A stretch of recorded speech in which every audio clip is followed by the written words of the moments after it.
Okay. Okay. City Council Committee of the Whole met in the council chamber on Thursday, August 23rd, 2012 at 7 p.m. for the purpose of discussing the matters listed below. Notice of this meeting was posted on August 20th, 2012 at 3:41 p.m. This meeting is being recorded. Absent currently is Councilor Carr, but he will be late. He's on his way. All other councilors are present. The matter before us this evening is order number 341, discuss possibility of placing the Community Preservation Act on the November ballot. I'd like to read that order that was presented by Councilor Fury. In City Council, May 24, 2012, ordered that the Committee of the Whole meet to discuss the possibility of placing the Community Preservation Act on the November ballot. Invited Representative Mayor's Office, City Solicitor, Conservation Commission, Historical Commission, Planning Board, Park and Recreation Board, Salem Housing Authority, and Affordable Housing Commission. We actually did meet on this back in June. We had asked the City Solicitor to put draft language, ballot language together, which she has done and has gotten back to us. And so what we'll do tonight is I'm going to have Stuart Saganor, who is with the Community Preservation Coalition, come up to make a presentation, and then the mayor will speak, and then any councilors have any questions. Then I'm going to open up to the audience. We'll start over here, and anyone will be able to come up and give us your viewpoint at the podium. So, Stuart, if you would come up to the podium and give us an overview.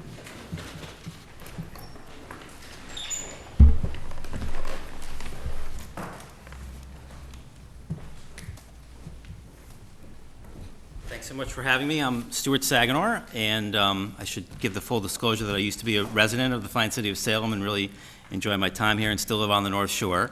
And I'm the director of an organization in Boston called the Community Preservation Coalition, which is a nonprofit that helps communities understand, adopt, and implement the Community Preservation Act. I'll give you a quick overview of what CPA is all about. It is a state law that was passed in 2000, signed by Governor Cellucci, and allows local communities to create a local fund that they can use for four things: parks, playgrounds, and athletic fields and other recreational assets, historic preservation work, open space protection, and community housing for citizens in the community. The great thing about CPA is that the money that you collect here locally through a surcharge on your property taxes is then matched from a trust fund at the state level. And it is a true trust fund. The funding from that trust fund comes from two sources: fees that are collected statewide at the Registry of Deeds, and as of this July, with some new legislation that was signed by Governor Patrick, the Commonwealth will be adding an additional $25 million to that trust fund beginning in fiscal year 13 from the state's budget surplus. So that trust fund is really the engine that makes CPA so attractive for communities. If you put $1 of revenue into the program locally, in the past that has returned anywhere from 100% down to 20%, and now we're heading back up with that match with the additional funding from the trust fund. We're expecting that the match beginning at the next fall would be somewhere in the 40% range to what you raise locally. And that's distributed every year by the Department of Revenue from that trust fund. We have 148 communities across the Commonwealth that have adopted CPA, and not one of them has ever revoked the act. The first communities adopted in 2001, and it is an incredibly popular program. And once people see what can be done in their communities with that funding, like I said, we've never had a community exit the program. We've had communities adjust their surcharge. You can adjust your surcharge at any time. You can raise it a little bit, you can lower it a little bit, but we've never had anyone feel that that program wasn't benefiting them in some way. The decisions are all made locally. Even that money that comes from the trust fund, it's deposited in your account here in Salem. A community preservation committee is formed of anywhere from 5 to 9 members, and those folks accept applications from the general community and from city projects, make recommendations to this body, and then not a penny can be spent without the City Council voting approval on those projects. As I said, the money that's raised locally is matched statewide. Together, those sources have added up to about $1 billion in funding so far, and the projects that have been done across the Commonwealth are terrific. Obviously, the vast majority of the money has been spent on municipal assets. So in the historic preservation area, we've had 60 or 70 city and town halls that have been completely renovated with CPA. Right now, if you drove up the road to Gloucester, one of the cities on the North Shore that has the program, you'd find scaffolding all around the building. That's a complete exterior renovation of Gloucester City Hall, paid for with CPA funding. We've had over 15,000 acres of open space that's been purchased with CPA. We've had about 2,400 other historic buildings besides town halls that have been renovated. And we've had about 720 different recreational facilities that have been constructed. Up until now, there have been a few areas where CPA wasn't as useful to urban communities and cities. And the legislature realized this, and we've been working with them for the past 4 or 5 years to greatly enhance the program, particularly for cities. So this is an exciting time for Salem and other cities to be considering CPA. I'd like to tell you a little bit about some of the changes that were just signed into law by Governor Patrick and took effect immediately. But I'll also say that the excitement in cities has really built in the past month since Governor Patrick signed that law. If you were to vote tonight to put CPA on the ballot in November, you'd be in good company. The City of Fall River City Council voted to put CPA on the ballot for November. Beverly, right next door to you folks, has CPA on the ballot for November. And just last Thursday night, the City of Somerville City Council voted to put CPA on the ballot. We also have 3 towns on the ballot in the fall as well, including Governor Patrick's hometown of Milton, which will be voting on CPA, and then 2 smaller towns. So some of the changes in the act that will be very beneficial to Salem should you adopt CPA at the ballot and the City Council decide to put it on the ballot. The best thing, I think, is in the area of recreation. Up until now, with CPA funds, you could only build new recreational facilities and purchase open space. Well, there's not a heck of a lot of open space to purchase in most cities, like Salem, but you do have a great need in your current open space to rehabilitate those areas. Parks, playgrounds, athletic fields. Every community, including Salem, has a great stock of those, but it's very tough to get capital money to rehabilitate those, and there's a great need, a backlog of projects there. I remember Doug Bowen, last time we visited in Salem, had a gigantic list of projects that he would like to fund for rehabilitation of parks, playgrounds, and athletic fields. And that can include school properties as well, rehabilitating school playgrounds or school athletic fields or school recreational facilities. So the law signed by Governor Patrick in July made some changes to CPA which now allow communities to, in addition to creating brand new recreational facilities, they can now use CPA funds to rehabilitate all your existing recreational facilities. Another change that really was geared toward urban communities was for the business community. When you adopt CPA, you can offer your residents an exemption on the first $100,000 of their property value. So that is an exemption that is in your city council order tonight, and most communities do adopt that. There's never been a way to help small businesses with the CPA surcharge until Governor Patrick signed legislation that now allows communities to offer small businesses a $100,000 exemption on their property value, which would be exempt from the CPA surcharge, the first $100,000 of their business value. And that's a part of the order that you would be voting on tonight. So that's something that clearly in smaller rural communities doesn't matter, but in cities that was a real impediment for cities to look at CPA because they have a lot of businesses in town and a lot of small businesses that you want to make sure are enhanced by the program. And the last change I already touched on as well, which was the matching money. It's no secret that the reason why CPA is so popular is the matching money that comes from the trust fund. When you adopt locally, that check you get every October from the Department of Revenue CPA trust fund. But because of the declining economy and also because of the incredible popularity of CPA, and I'll pass around a map of all the CPA communities that have it. In green, these are the communities that have CPA, and in yellow are the communities that are adopting, that have it on the ballot for this fall. But because the pie was being split 148 ways, the matching money had fallen. I don't have enough for everyone, so hopefully you can share. The matching money had fallen from 100% in the early days, where if communities raised $500,000, they got a $500,000 check the very next year from the trust fund. Last year, the trust fund match was, I think, 26.8%. So that was a dramatic decline in the trust fund, and the legislature realized how popular the program was, and the big reason for that was the pie was just being split too many ways. There were too many communities that thought this was a great program and wanted in on it. So we were very pleased that the legislature agreed CPA was such a transformative program for communities in the Commonwealth that they agreed to support it with an additional $25 million, which will basically double the amount of money that's in the trust fund each year, beginning in 2013.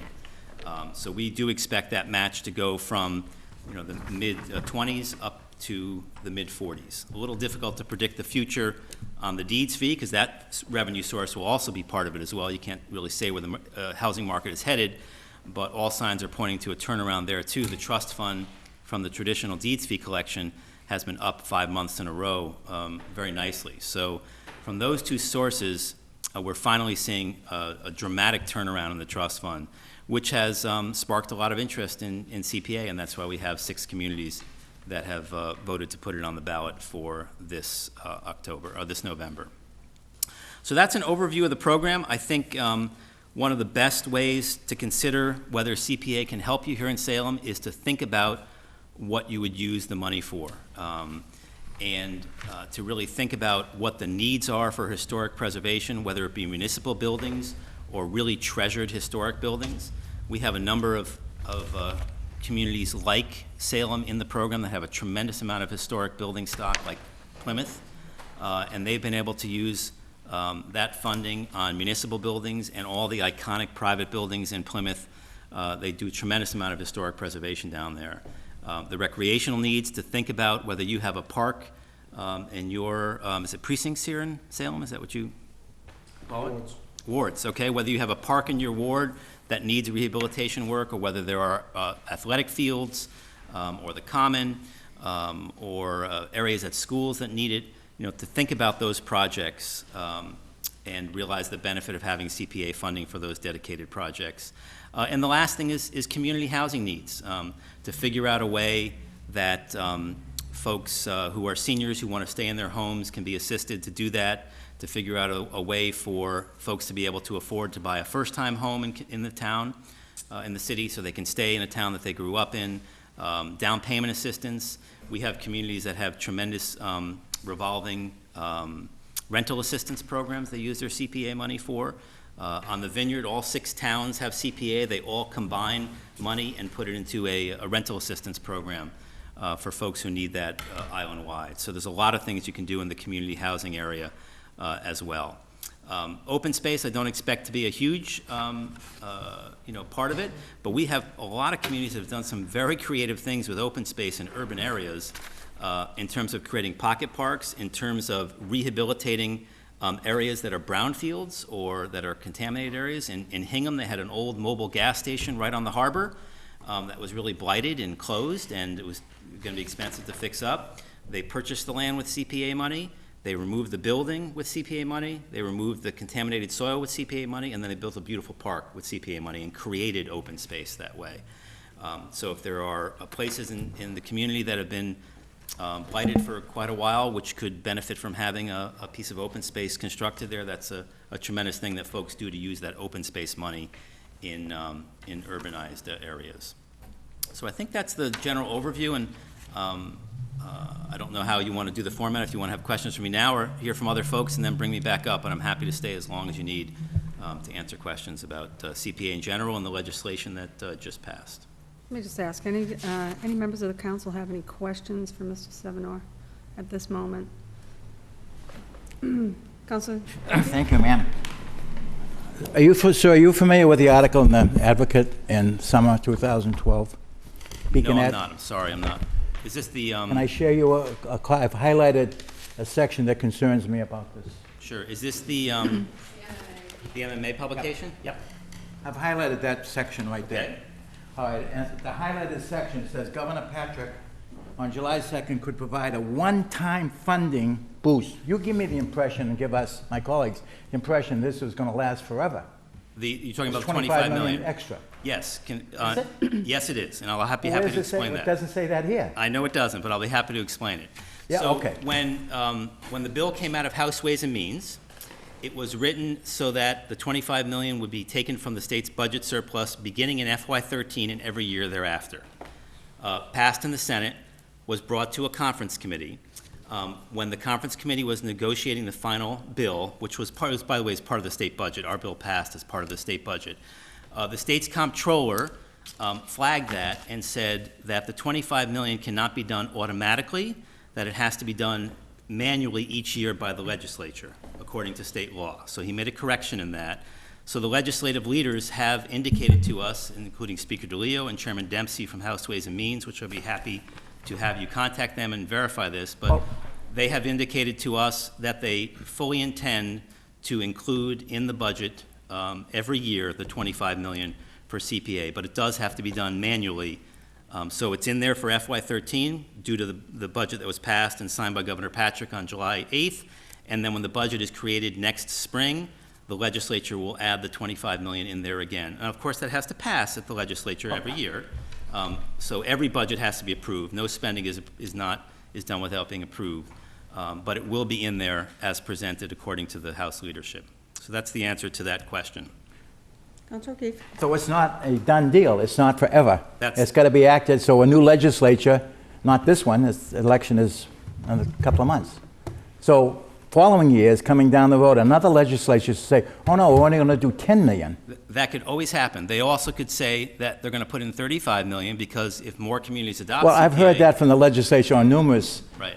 legislation they give us, and the impact locally is astronomical Right. as to what we have to pay for. I will also remind you that this money is in addition to the funding source that we've had now for 12 years for CPA, which is the deeds fee collection. The deeds fee collection on its own has never brought in less than $26 million. The range has been 26 to as high as $53 million a year when the real estate market was really going hot in 2004, 2005. So that is the range there. So this money is in addition to that. The deeds fee money is automatic, it's ongoing, it's been there for 12 years. It does not take any act of the legislature for that part of the trust fund every year, and that will be continuing. But the part that will take a renewal every year is the additional money from the trust fund. So, you're welcome. Any other questions? Councilor Ryan. I have a couple.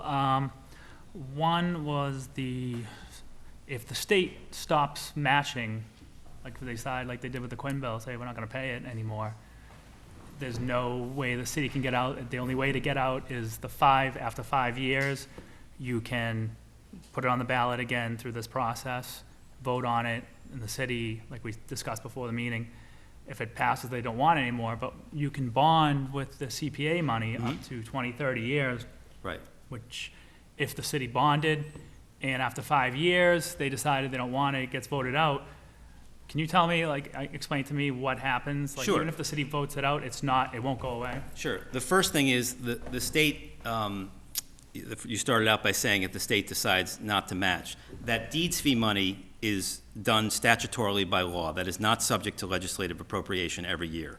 So that 26 to 53 million that comes in as matching money, that has fueled the trust fund match for 12 straight years now, rock solid, that is not something that is subject to the legislature just taking away on a whim. So I just want to clarify that that's why we have 148 communities that have been willing to enter the program, because that funding source is rock solid.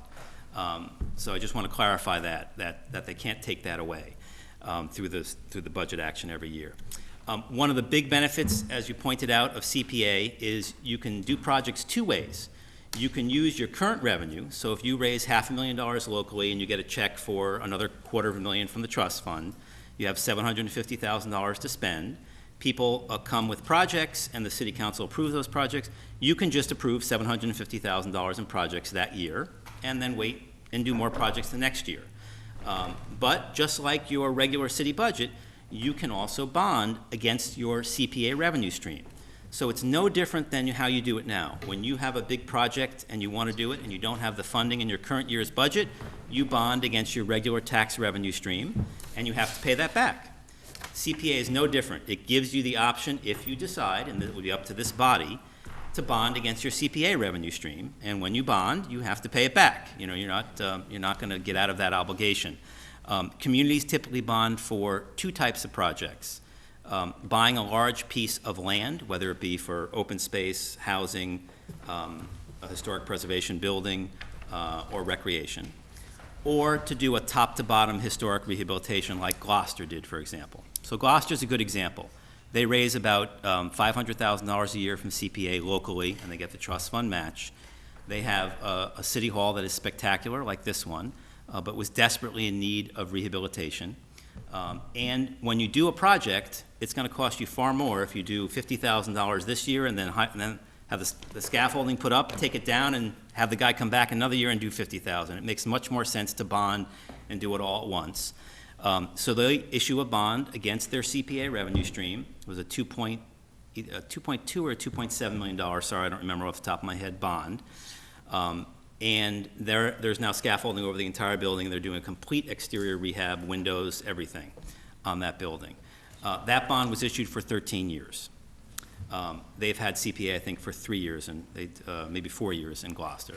So at the end of 5 years, if the electorate decides that we don't want CPA anymore, you now have 7 years worth of payments on that project. And obviously, just like your revenue, your regular bonds, you have to pay those back. So there are a couple ways that could happen, 3 different ways. One is you could decide to take on the bond out of your regular operating budget. Probably not that likely to happen, but it's certainly an option. It would probably have been obviously a municipal project. You could just take it on and include the payments in your regular municipal budget. A more probable scenario is that you would keep you would be considered a revoked community, but you would keep the surcharge on your tax bill till the bond was paid off. You would receive your annual match every year. As long as you collect local revenue, you receive a match against that. You could keep the surcharge at 1%, and you wouldn't be able to do any other projects except pay off that bond. You'd build up a fund. Every year you'd take all your revenue, including the matching money from the trust fund, put it in an account, and you'd accrue the money to pay off the rest of the bond. It wouldn't take 13 years to do that, obviously. Or the third scenario, and by the way, this has never happened in the entire history of the program because no one has ever revoked the program. So this is a little hypothetical. No one's ever had this situation because we never had anyone revoke. But the last thing you could do is if you had a 1% surcharge, but it took 0.20 surcharge to pay the annual debt service every year, you could just reduce your surcharge from 1 to 0.20, and then you would just bring in enough money every year to pay the debt service on that bond. So obviously, like any obligation, if you take it on, you're going to have to pay it back one way or another, whether out of your operating budget or the CPA surcharge will not drop off the tax bill until that bond has been satisfied. So the surcharge stays on there until it's paid off? Like Either at the full amount, it would stay on for a short period of time until you had accrued enough in account to pay it, or you could reduce it to just the small amount you needed to pay off the bond. But there's, obviously if you incur an obligation just like your regular municipal bonds, you're going to have to pay that back, obviously. And that's something you'd want to consider. I don't think that should stop you from considering adopting CPA. I think the time to talk about that would be when you had a project, if you had CPA, and you were trying to figure out how are we going to do this project. Are we going to do it in pieces and just do a little bit every year out of our regular CPA revenue, or do we want a bond? And that's the time I think you'd have that discussion, because bonding, as you point out, does obligate you to those payments. So that's definitely something you want to consider. And we have, out of the 148 communities, we have about half that have bonded. There's about $200 million right now in outstanding CPA bonds that those communities have done some great projects with, and it's much more cost-effective for Gloucester to have done that project all at once than to do it piecemeal. But that's a local decision. That's you folks decide what the funding source is for these projects, whether you want to do it at a smaller level one time, do it at a smaller level piece by piece, or you just might decide to bond and do the whole thing at once. So that's your decision. Well, the fact that you said no community got out just makes me think that it's not an easy thing to get out. Obviously, it's hard to get on the ballot. It's going to be hard to get it off. I mean, the fact that no community has gotten out, that doesn't really bode too well. I mean, My other issue was with the way the match is. I know that some of the match comes from, it's like a surcharge, and it's $20 on the recording fee. That's where the deeds fee revenue The comes deeds from, fee yeah. Yep. revenue. And my issue with that is the way that, like, say, for example, say Wellesley and Salem, Wellesley's property values are higher than Salem, and Salem might have more transactions, have more recording fees. So my thing is, the state should be giving this money back to the communities where the recording fees, where the land was, because in a case like that, Salem would get more money than a Wellesley, which a city like that, or town, would jump, most of them did jump on it, because they knew that they're gonna, $100 million property taxes, 3%, they're gonna get matched on that, and they're gonna get way more money than they ever would get on the recording fee. I just don't like the fact that the state makes us raise our taxes in order to get money, a surcharge on top of a fee you're already paying. Well, first of all, you as a city did not pay that fee. That fee is being paid by individuals who are conducting real estate transactions. In the city. Half of them might be moving out of the city But when they it's in the conduct those. city. Half, It's correct. Salem property. But no, with all due respect, there is not a tax or a fee or anything that I can think of that the state collects that is distributed back to the communities in the same formula in which they did it. You know, if you're a very wealthy community, you don't get more state aid because your residents pay very high income taxes. The income tax is not distributed to communities based on the physical location where it's collected. The sales tax, I live in a community that doesn't have a store, not one store, but we get school aid and we get road money aid. We don't collect a penny of sales tax in our community. We go to other towns to pay our sales tax. So, you know, road money, sales tax money, none of those things are distributed back to a community based on the physical location where they're collected. So it wouldn't make sense for CPA to be doing that either way. When you record something at the Registry of Deeds for a sale in Salem, you're not just paying the CPA surcharge, you're paying, I think the recording fee is $75, I think, for some documents. $20 of that is going to CPA. $55 is going to other places. You might be getting, you know, other places in the state budget. So you're not getting that back in the proportion in which that money is paid. So it, you know, I understand what you're saying. It's a common question. That's why I have an answer to it, because everyone asks that question. But if you think about it, there's no state fee or tax that is distributed back to communities based on the physical location where it's collected. It doesn't make any sense to do that, unfortunately. Well, I think that's the problem when we discuss the meals tax. I think that more money should go back to the communities that are generating this. I mean, the meals tax, we get like that thing we voted for, the 1%, and the state gets the rest of that money. I mean, I disagree with you. I think that that money should come back to the city. They shouldn't have to dangle something out there and say, you have to raise your taxes in order to get this money, or else you're not getting anything. I mean, that's unfair. And I agree with you. I mean, you got to take care of the other communities too that don't have any businesses or whatever, but these wealthier communities benefit greatly from the CPA because they're going to collect more money and they don't even really need it. We have plenty of communities that are not considered wealthy in the program as well. So, and if you look at that map, there are plenty of very urban, blue-collar communities that have adopted CPA. So, I think we have to maybe respectfully agree to disagree on that one. It's a point that's made very often, but it doesn't, you know, unless we completely overhaul the way we do all our revenue with the state, there's no state revenue that actually works that way. I'm for less state government. Right. I'm all set. Councilor Just Sargent. quickly, it's same as, you know, this program, sales tax, lottery revenue, not to pick on you, but you mentioned you don't have a store in your city, but your schools must share in lottery revenue. So the Right. towns like Salem, Lynn, Peabody, Lynn has a disproportionate low amount compared to revenue spent. If Lynn got the same percentage what was spent in their town versus a town like yours or Marblehead, they would get much more money. So they're taking, you know, the noise and the litter and all the things of the stores in their town and not getting as much when other towns that don't even have a store are getting that revenue.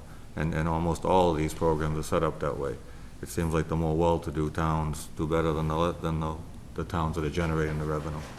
And I agree with Councilor Ryan, if that revenue is collected from any town's property being sold, that town should get a percentage right up front for having, you know, created that money, just like sales tax and lottery revenue. And my other question is, does it have to be matched only with property tax? You know, with, as far as a surcharge on our property tax? If we come up with money some other way, without taxing people already being taxed, can it be matched with CPA state funds? Okay, so there, up until July 8th, it was only based on a property tax.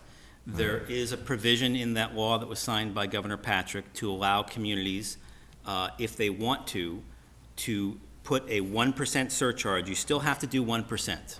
But if you do a 1% surcharge, you can then add additional municipal revenues into the program if you want to, and get a match against if you put another 0.5% in or another 1%. But that's only available if you adopt CPA with that provision. You still have to adopt the minimum of 1%, so I don't know if that would help in this case because you're already adopting at 1%. You can't get into the program if you're asking, can you just get into CPA by not doing a property tax surcharge and just match other revenues? The answer to that is still no. Still no? Yeah. I mean, what I'm getting at is, we have people who already pay property tax and pay enough. And, there's a lot of foreclosures going on out there. And we have some properties that don't. If they paid a small payment in lieu of taxes, would that be able to be matched? If we collected money from people who don't already pay taxes, will that money be able to be matched with the CPA? I don't know the answer to that question, but I can check on it afterwards for you, but I don't know the answer to that question. Thank you. Council McCarthy, oh, hold on.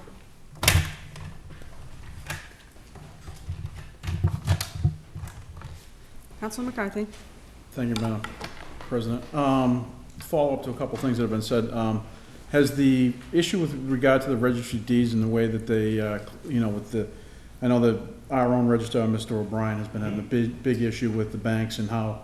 Right, I've been working with him on that. Yeah, I mean, is that issue, I mean, because obviously that's a huge effect on the revenue stream for this type of program. Right.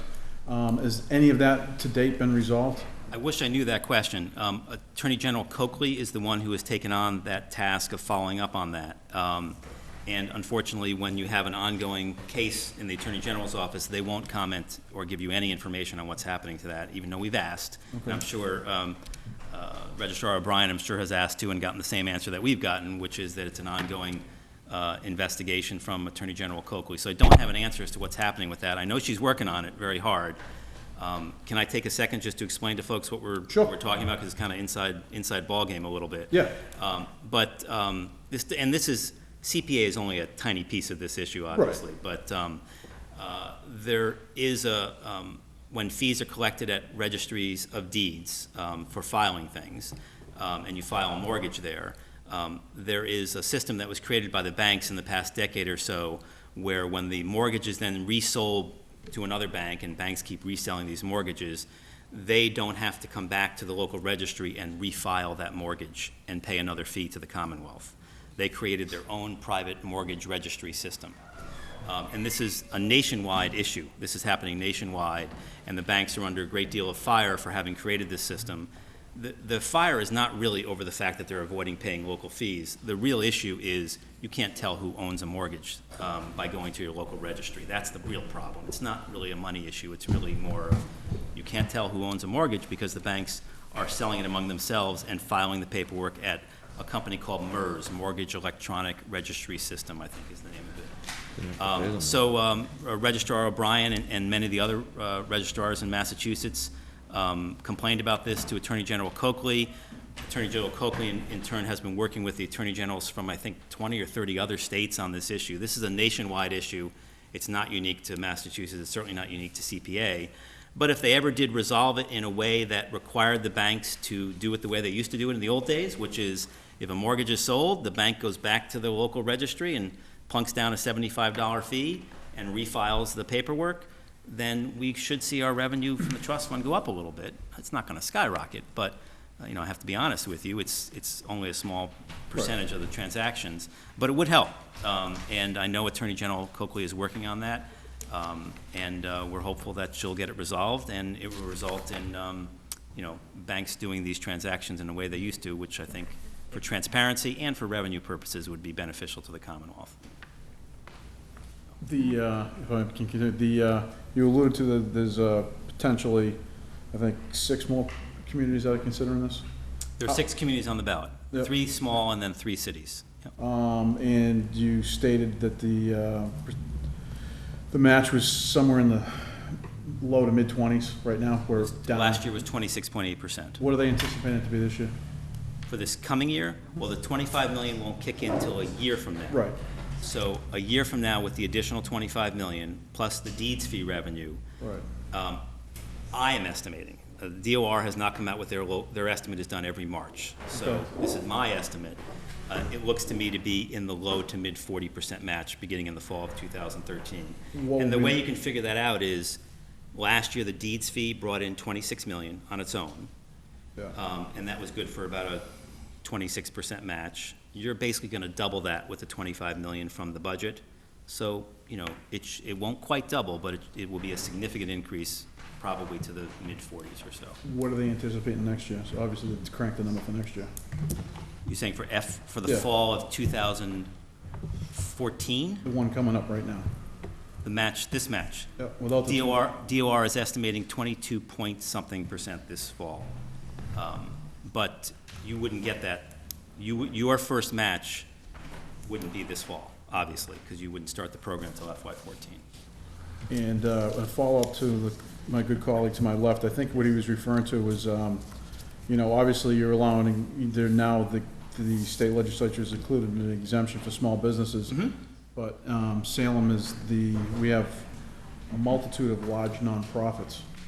And I think he was alluding to the fact that if a nonprofit was to make a contribution in lieu of taxes, would that apply to the program, which would be an interesting question. Yeah, I don't know the answer to that question. It's a great question. And I can try to get the answer from DOR tomorrow.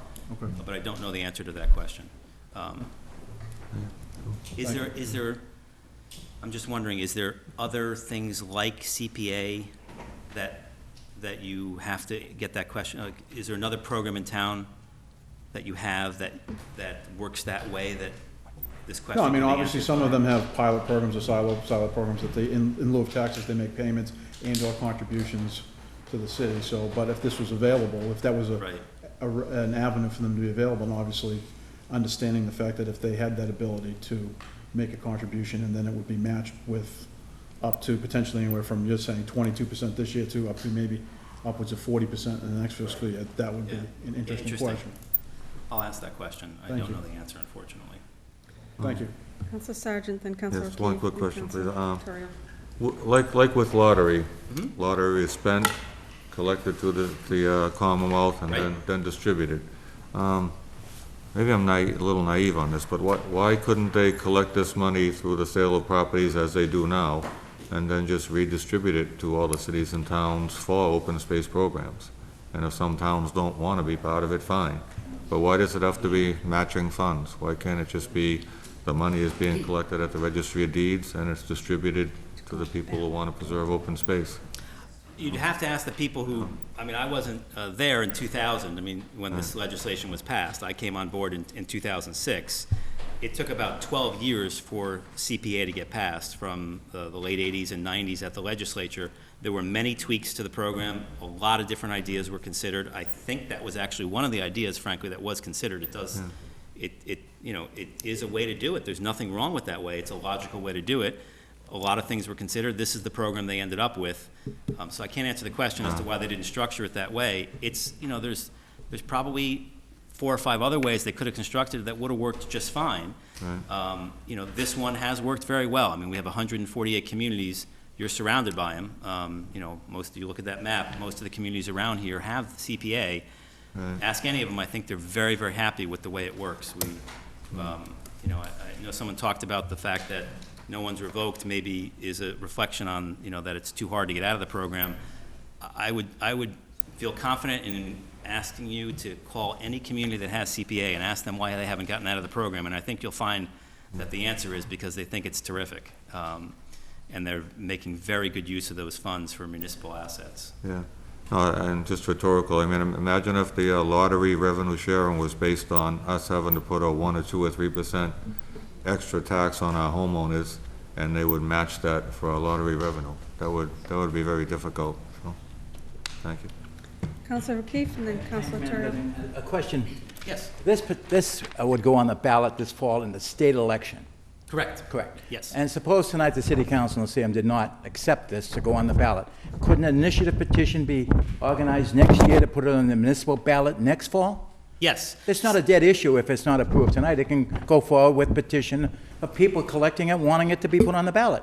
There are two ways to put How CPA can- yes, on please, the ballot. explain Yep. that. The legislative body can vote to put it on the ballot, or citizens can gather 5% of the registered voters' signatures and put it on the ballot. So there are two methods to put it on the ballot.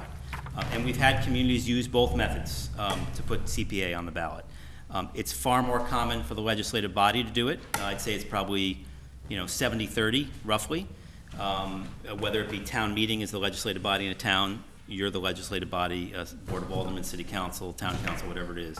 So there are two methods. The far more popular to put it on the ballot that way, but a citizen's petition is also another way to put it on the ballot as well. So that is always a possibility. I think that, obviously CPA is not going anywhere. It's going to be around for quite a long time. It's been a very successful and popular program, but, every year that you kick the can down the road is one more year that you don't have the funding to do the projects. I mean, if you took a look at, if you had passed it in 2001, like Peabody did, and you looked at the projects they've done and the revenue they've generated and the things they've been able to do in that city, from the bike path to Habitat for Humanity housing to historic preservation, all the things that they've been able to do. If you looked at Peabody's projects, they probably have a couple hundred projects at this point.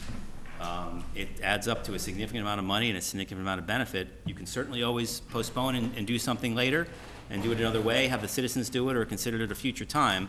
But obviously, that's just one more year that you don't have CPA. Can I ask a follow-up? Yep. City- Through you, Madam President. Could I ask, the council to ask the city clerk, how many registered voters, 5% of what would it take for the next year for, how many members, how many people would have to sign the petition to put on the ballot next year? Do you have an an estimate of the number of registered voters? 1,000, about 20,000. 41,000 people in the city, approximately 41,000. And what was the percentage? And 5% of that would be... registered voters, not Registered voters. registered voters. Yes. 5,000 signatures, so it's roughly 5,000. How many? Ma'am, how many? Just under 5,000, I think, 5,000 people would have to sign the petition. roughly. Right. It was like 19. No, it's 5%. 5% now. 5%. 1,000. 1,000 signatures. 5%. So it'd be 1,000 signatures. Right. Yes, okay, thank you. Right. So that is Big point. Can I mention one other thing about that? CPA has to be voted on at a regular election, so whether the council puts it on or the voters get 5%, it has to be voted on a regular election. That could be a state election or a municipal election. So, every year you basically have an opportunity to vote on CPA at a municipal election or a state election. Councilor Turiel, and then Councilor McCarthy. Thank you, through you, Madam President. First, just to address to mention one of the points that's been made on this side of the aisle, if pilot revenues, in a city like Salem, we have a lot of very large institutions. We have the North Shore Medical Center, the PBDS Museum, Salem State College, University. I should get that one right one of these days. Those large institutions do have pilot payments that they're making. They have service as well, of course, but I don't see how you'd assess with those. But if those pilot revenues were CPA match eligible, that would make a big difference for a city like ours. The other question I have is, with some of these cities, do we see a lot of cases of the kind of robbing Peter to pay Paul going on with this? Because you're bringing in money from a different source that you're devoting to projects, and and I worry that in a city like this, for instance, where we're stressed on a lot of our budget items, especially, for instance, in like the Parks and Rec Department and such, I see there's already a lot of pressure on that budget, and then, I could see, I would hope it wouldn't happen, but I see in cities where you wind up hitting the budget of a department that shouldn't get its budget hit any further, that's already been chopped, and with the hopes that you can make it up with CPA money on the other side. And I don't know if that's a problem that's happening in cities or cities and towns that are dealing with this right now. I honestly have never heard that happen in the history of the program. That doesn't mean it's not happening, but I think I have a good pulse on how the communities use their money. There have been about 5,000 projects. There are lots ways you can use CPA money and lots of ways for that to happen. I honestly have never heard of that being an issue. I don't know if you have a specific instance, but I honestly haven't heard that. No, she's kind of What worried I've about heard that. of, and this was a big factor in Gloucester's city council's decision. I mean, I was at their meeting and they had some very similar concerns and questions that you did. One of the big factors for them was they looked at, there's tremendous pressure on your regular municipal budget. And they actually looked through their budget and they said, okay, there's some things that are just not gonna make it this year. And a few of those things can be funded by CPA, and CPA is gonna make the difference between doing that park or not doing that park, or, contributing to that rehabilitation of a dilapidated building into a fantastic housing unit or not, or the other areas of CPA. So I think the way most cities look at it, towns aren't quite as focused on the budget as a small body of yours is, but the way most cities look at it is they look at it as how can this help us on the pressures we have on our regular budget? And CPA can help with that. It certainly can't help you pave the roads, it certainly can't help you with your police budget, but there are things that you do in your regular budget. There are capital items on your parks, playgrounds, and athletic fields, on your housing issues, on your historic buildings that you own. I'm sure the city owns, under its own stock, a great deal of historic assets. There are things you're doing there that communities that then adopt CPA find that CPA is a better way to handle those projects. When Gloucester's doing that $2.2 million project on their exterior town hall, remember, they're getting a match against that. If they paid for that out of their regular city budget, they had to do that work eventually. The building was gonna fall down if they didn't. That project would have cost them $2.2 million. Now with a 26% match, and in years probably 7 through 13 on their bond payment, it'll be like a 40% match. That project is happening for 40% less local money. So it's a 40% discount on their city hall rehabilitation project. So I think people look at it, it's a valid point, the interplay between the regular city budget and the CPA budget, but I think people look at it exactly the opposite. They look at it as, this can help us in a modest way, bring some relief to our regular budget, which is under tremendous pressure. Counsel McCarthy and Counsel Siegel. Thank you, Madam President, through you. Follow-up question two. How many communities have voted down CPA and then come back at it again? Voted it down? Actually, I just did that today for someone else asked that same question. So we've had 148 adopt. Let me see if I can get this right. 61 have turned it down and never adopted it. Another of the 148, 24 turned it down either once or twice and then brought it on. We've actually never had a community bring it to the ballot more than 3 times, because anyone that has failed twice and brought it to the ballot the 3rd time has always passed. And in almost all, I think there's been 9 or 10 cases where people have voted on it twice and turned it down, and then voted on it a 3rd time and passed it. In each case, the distance in the vote got smaller, and Gloucester was one of these communities. They turned it down in 2001, turned it down on the same ballot you had in 2007, came right back at it and did it in 2008. It was very close in 2007, just like yours was. Yours was, I think, a 300 vote difference, very close. Theirs was, I think, a 38 vote difference. The following year, it passed by 2,000 or 3,000 votes. The thing about CPA is, as you found from my conversation with you tonight, it is not the easiest thing to explain. It can be complicated. There's a lot to it. And folks need to be educated and understand what it's all about and understand the benefits of it. So we do find that the communities that don't pass it the first time around, that it tends to do better the second, third time around, because people have more chance to understand it and really dig into it and investigate it a little bit. So that's just a point that we've seen in our research. Counsel McCarthy. Follow-up to that. Yep. They could shoot it down the first time. Gloucester, you used that example, I'll bring it back up. Right. Legislature keep putting it back on the ballot, or did it finally go out to an initiative petition to get the people involved to get behind the issue in order to make it pass? I don't know about 2001, because I wasn't there in 2001, but in 2007 and 2008, it was done by the city council both times. Thank you. Counsel Siegel. And remember, it only failed by a very small margin, similar to what yours did. Very close. Hi, I just have one point and then a question. Well, 2 points, actually. I think you misspoke when you said in Gloucester, year 7 through 13 is going to be 40%. We don't know that. You've already said that we don't know it's a year-to-year thing, so that's just a guess. Right, correct. So a best case It scenario. could be lower, it could also be higher. So I'm gonna do a best and worst case scenario. Best case scenario, if it's 25 million a year by legislature, we could be about 40%. Worst case scenario, they don't give anything. We're just getting the registry of deeds fees. There's more and more companies, cities and towns going into this. We're under 20%. All the scenarios are possible. I mean, I can't predict the future. Sure. I will tell you that the deeds fee has ranged from 26 million to 53 million. The past 4 years, we've been bumping along. When you look at what the deeds fee brings in for CPA, it mirrors the housing market exactly. We've had a terrible housing market for 4 years now. The CPA trust fund has bumped along. It hasn't moved more than about $1 million in either direction. It's been 26, 27, 26, 27. But you can look at the housing market now. It is absolutely starting to come back, and you see that. You look at the past 5 to 6 months in the trust fund. I think June alone was up, I think, $400,000 or $500,000 alone in that 1 month. So I think you're going to see the deeds fee come back a little bit, but you're absolutely right. The housing market goes up and down, and the legislative appropriation could go up and down as well. But it has worked for 12 years pretty well, enough that no communities have gotten out of the program.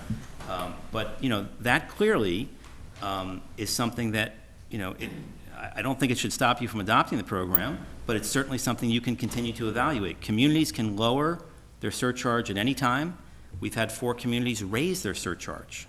Chelmsford, Manchester by the Sea just raised it a few years ago. Amherst, and I forget the 4th community that's raised their surcharge. We've actually had just as many raise it as have lowered it.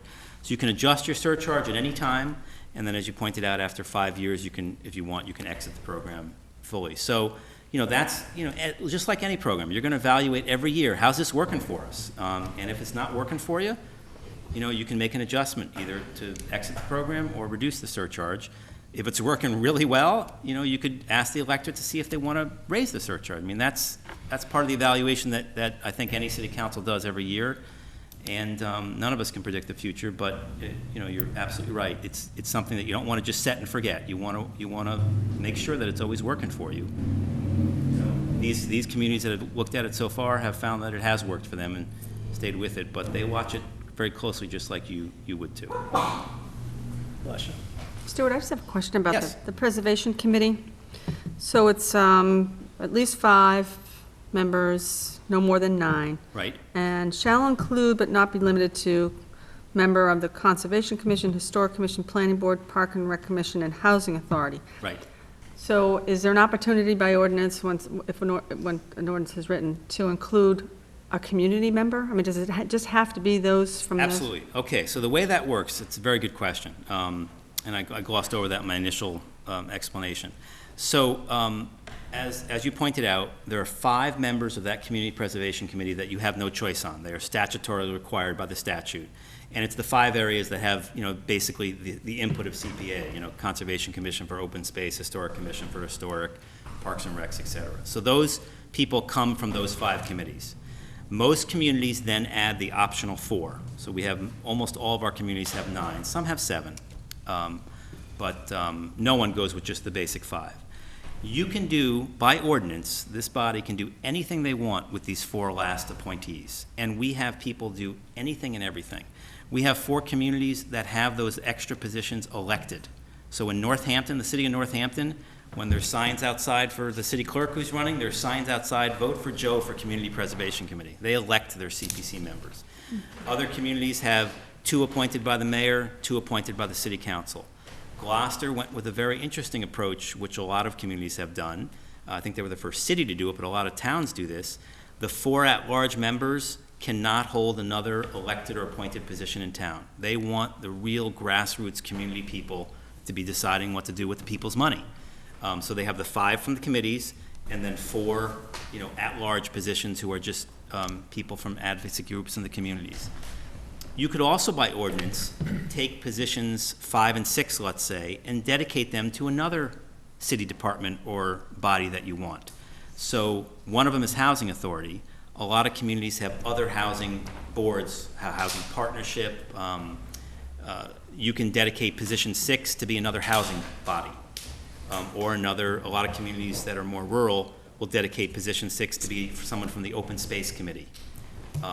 A lot of communities have a Parks and Recs department, a city department, but then they also have a recreation committee that does more programmatic things. Some communities dedicate position 6 or 7 to, in addition to the Parks and Recs person, a recreation department or a recreation commission person. It's totally up to the city council. At the time after you adopt, actually some city councils do the ordinance before they even have the election, and it only takes effect if CPA is adopted. We've had that done, but typically it's done right after the election.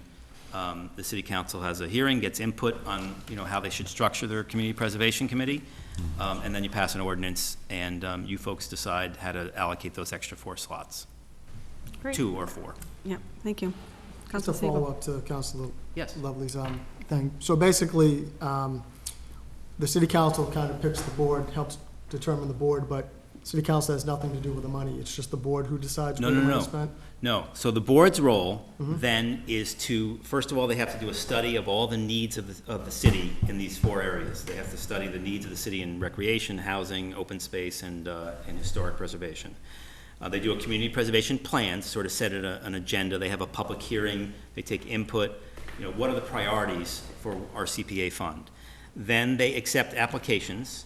The committee can decide, along with guidance, the ordinance can specify if it wants to, whether they're going to do 1 round of funding a year, 2 rounds of funding a year. Usually it's 1 or 2. Northampton started out with 4, and they quickly realized that was way too much. And then their only role as a committee is to accept those applications, to review them for eligibility under the CPA rules, and then apply the priorities that they've set as part of their planning process to make recommendations to the city council. You folks spend the money. You, just through the same regular process you do now for appropriating money for regular city budgets, each project comes as a recommendation from the CPC to this body, and then you vote yay or nay, or yay, but only at half the amount of money. That's up to you folks to decide. That the CPC, Community Preservation Committee, short CPC, cannot spend any money on their own. They also, 5% of the money can be spent on administration of the program.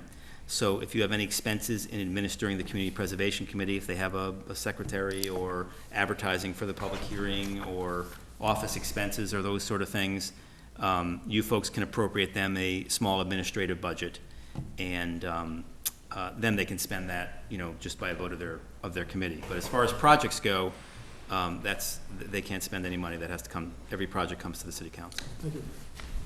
Thank you. Councilor Sosnowski. Thank you, Madam President. A question for you. Yes.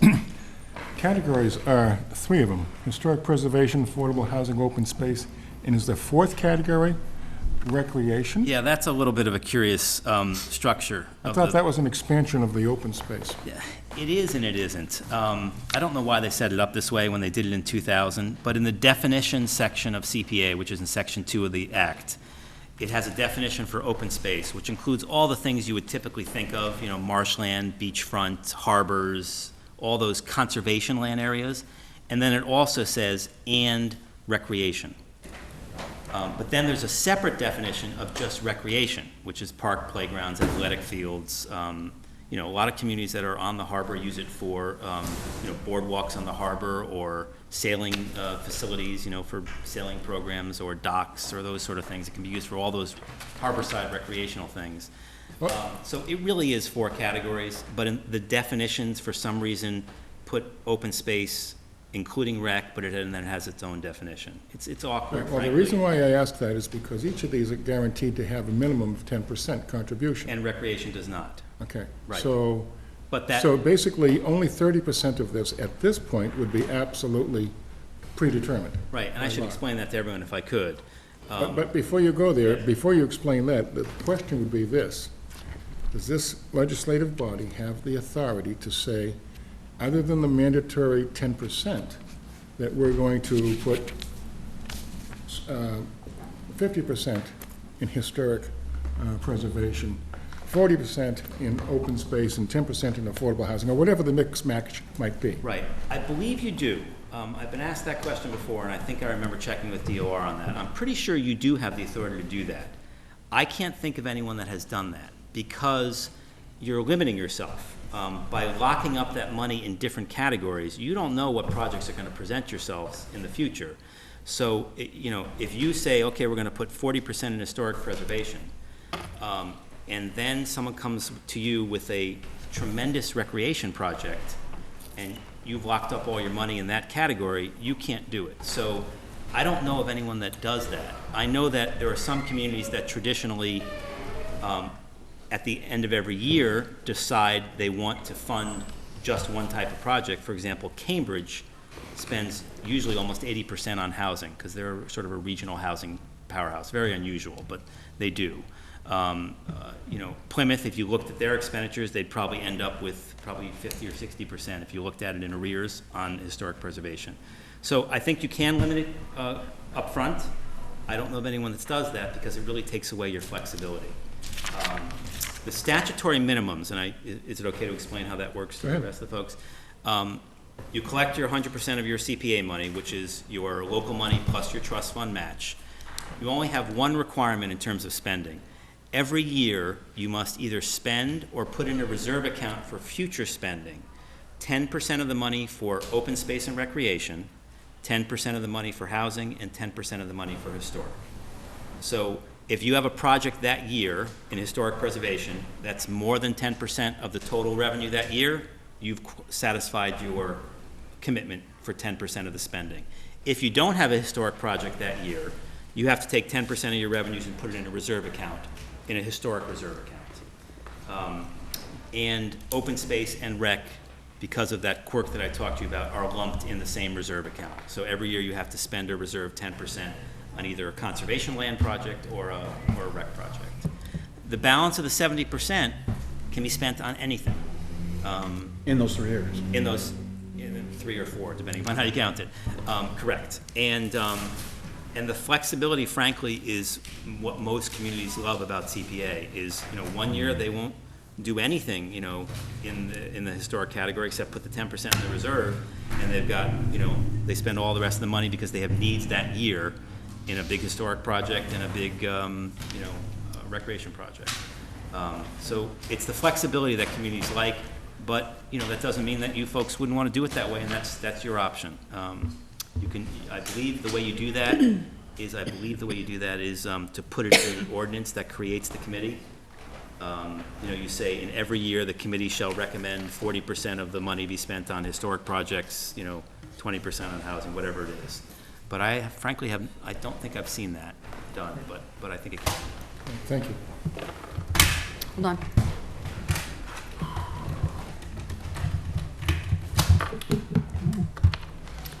on. Let the record reflect that Councilor Carr is here. Councilor Ryan. Thank you, Madam President. Just back to the question on the board members, there's 9 members on the board. Correct.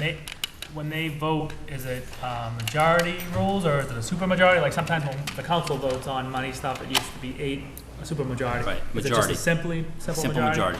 So 5 members are from the different boards and then 4 or whatever we make up. Is there any way, it has to be 9, you can't do 11? Because it seems like when you would have 5 board members, it could, hypothetically, they could run everything, because if you had, so say you had 4 people regular citizens that weren't on, that were on the board, and then you had the 5 board members from the boards. There's no way that can increase to 11, so it could have at least 6. So No, you it can't. wouldn't be- You can have 5, 6, 7, 8, or 9. Is your choice. But it has to be, those 5 Right. things have to be. But I honestly have not seen that dynamic happen, because if you think about those 5, they're all from municipal boards, but they are from very diverse municipal boards. They're from the Housing Authority, the Conservation Commission, the Historic Commission, the Planning Board, and the Parks and Recs Department. So I honestly have not seen that sort of 5-4 block develop anywhere. And by the way, a lot of communities have all 9 from city boards. I gave you the example of what Gloucester did with their 4 at-large being community members. A lot of communities do that, but there are still others that, the mayor or the city council or the moderator in a town appoint those people, and they come from other boards. You might have 2 planning board people, or, you might have someone from, the town clerk is an appointee in some community preservation committees. We have all sorts of people that get appointed people who work for the municipality get appointed to committees. The chair of the committee in Cambridge is the assistant city manager. So, like I said, it's all over the road in terms of the other 4 appointees. That's really the way you can really customize it for your communities. Yeah, I was just saying hypothetically, it could happen where, Yeah, I you haven't said it hasn't happened, but I mean, it could happen, but I mean, that's fine. So it's like 9, but there's no way that's what they have in the Can't go statute. over 9, Okay. right. The other question I had was on you talking about putting the money aside, like for the historic, if you don't use it, you gotta put it away. Yep. What if a community doesn't do that? What are the repercussions of, do not get the match? Do they force them to do it? Do they move the money? Like what if it says we're not gonna move the money over? They don't have a choice, or? That's a question for the Department of Revenue. The Department of Revenue is the state agency charged with overseeing CPA. There's a form called the CP2 form, I believe, which your either assessor or accountant, I can't remember which municipal official, has to submit that to DOR every year, and they have to show the line items of where the transfers were made for those 3, either for projects or the 10% reserves.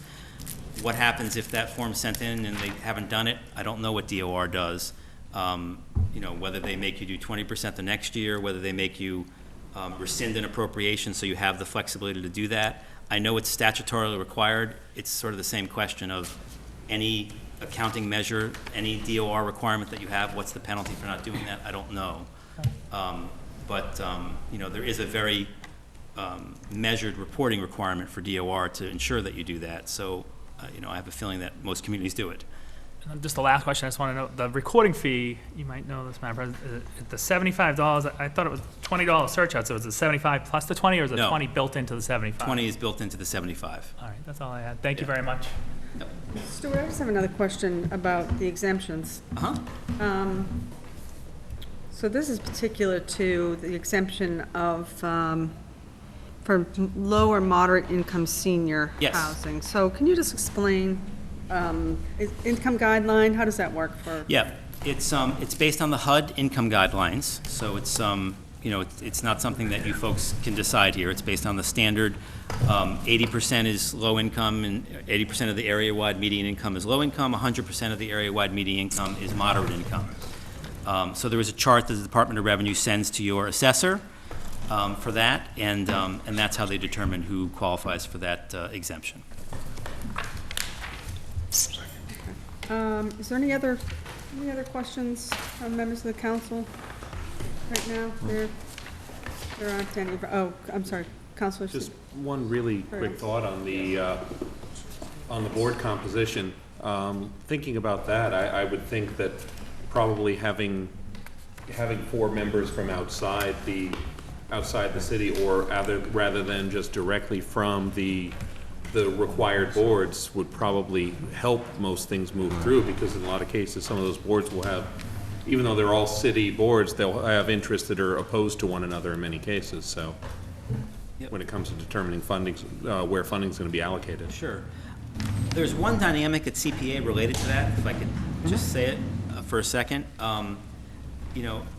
It was no accident that the legislature set up the Community Preservation Committee to have those 5 people from these other boards. And I think that was probably the most surprising thing to people about when CPA was set up, of, holy cow, you're gonna have the open space person sitting next to the historic person twice a month, with a pot of money. How's that gonna work? And that has been the biggest surprise for most people, and probably one of the greatest things about CPA is when these boards come together and start working with this, and they have a budget to do things. It's been terrific to see how people align with the city's needs as opposed to their own parochial department's needs. So your housing person is going to sit there and really dig into whether this is a great park to build, and how that's going to help the city. And you really find this wonderful cross-pollination. That could have been, honestly, it could have been a complete disaster to have structured it that way. I think it was a bit of a gamble, and it has been one of the greatest surprises and one of the greatest things about CPA is how these 9-member community preservation committees with these seemingly very diverse people, and it's really 4 diverse areas. I mean, it's all community preservation, but they're not things that you would think of come together, but they're all about preserving the quality of life in communities, and that's been a fantastic part of CPA, is what happens when these 9 boards get together, very different, diverse needs, and just start working on things that are good for the city in general. So it's been a nice part of it. Great. Any other questions? Councilor Creevy? Thank you, Madam Chair, through you. Stuart, what is the Community Preservation Coalition? What kind of organization is it, and how does it function? Sure. The Community Preservation Coalition is a nonprofit that was created when CPA passed in 2000. It's actually just a nonprofit that's comprised of 7 other nonprofits. So the coalition, 7 members are the trustees of reservations, 3 open space organizations, trustees of reservations, the Trust for Public Land, and Massachusetts Audubon Society, 2 housing organizations, Citizens Housing and Planning and Massachusetts Affordable Housing Alliance, and 2 historic organizations, the National Trust for Historic Preservation and Preservation Massachusetts. So these are 7 sort of statewide nonprofits that deal with the specific areas of CPA, and they came together to form the coalition. They each kicked in some money, hired a staff member. We're 2 1/4 equivalent people based in Boston. We've been based traditionally at one of those 7 organizations right now, and we've been for quite a while based at the Trust for Public Land in Boston. And our organization helps communities understand CPA, and then once they adopt CPA, we function as their technical assistants, their training, their education person, and then we advocate for them on Beacon Hill. So that bill that is going to provide additional money to all the CPA communities and provided all these new benefits in terms of being able to do the rec piece and the small business exemption, that was our organization that advocated for that on Beacon Hill. We fund ourselves 3 ways. With money from those 7 partners, with funding from foundations and grants that we get, and then also of the 148 CPA communities, we ask them, just like any other municipal trade association, to pay a small dues fee to the coalition if they want to join, out of their administration portion of CPA, and we have 144 out of the 148 that have joined the coalition.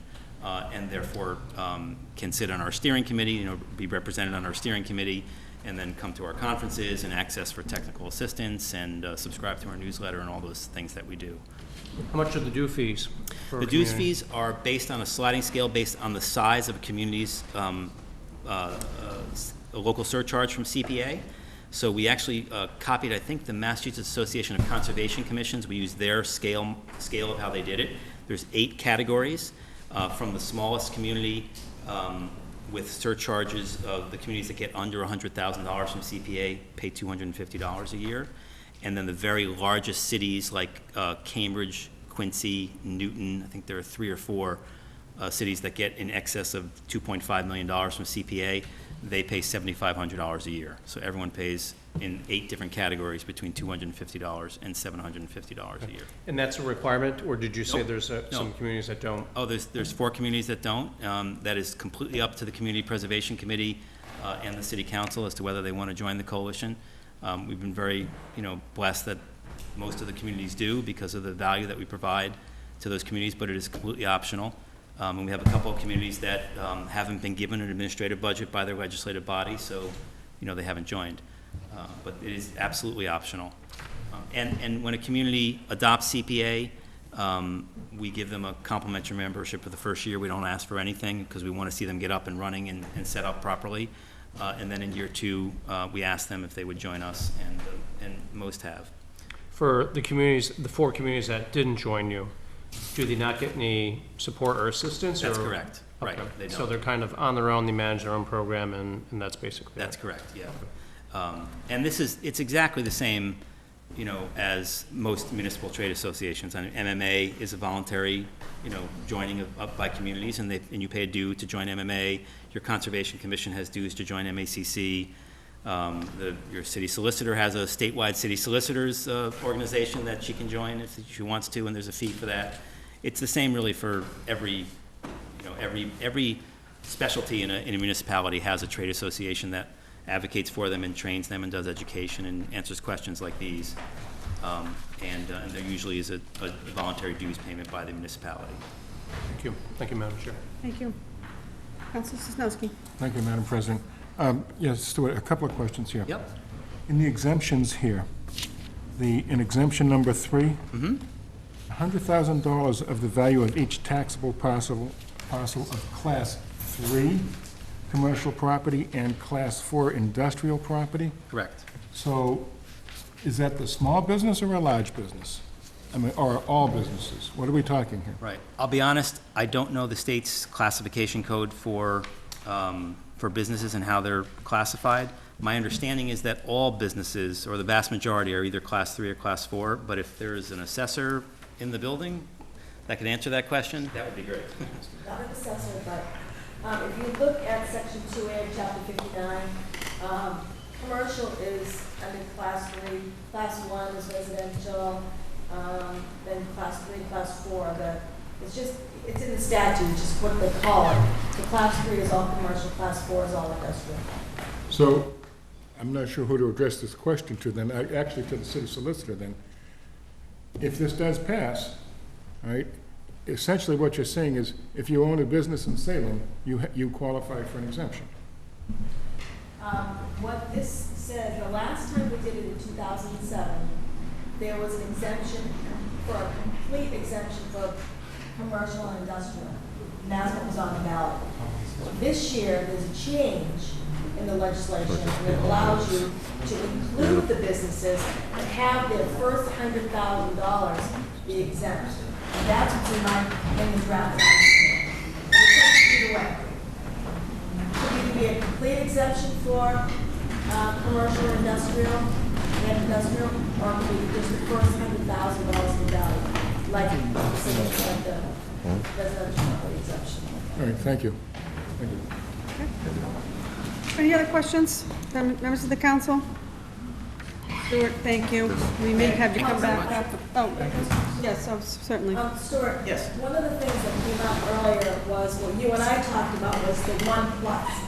And with the new legislation, in addition to asking for a 1% surcharge, the municipality can vote to assign a portion of other revenues, certain revenues like hotel, motel tax, parking fines, I think it was Pretty much any municipal revenue. city or land, that type of thing. Ticket tax? So my question to you is, if that is something that the city council is interested in doing, you can allocate other funds that the city receives to get matching.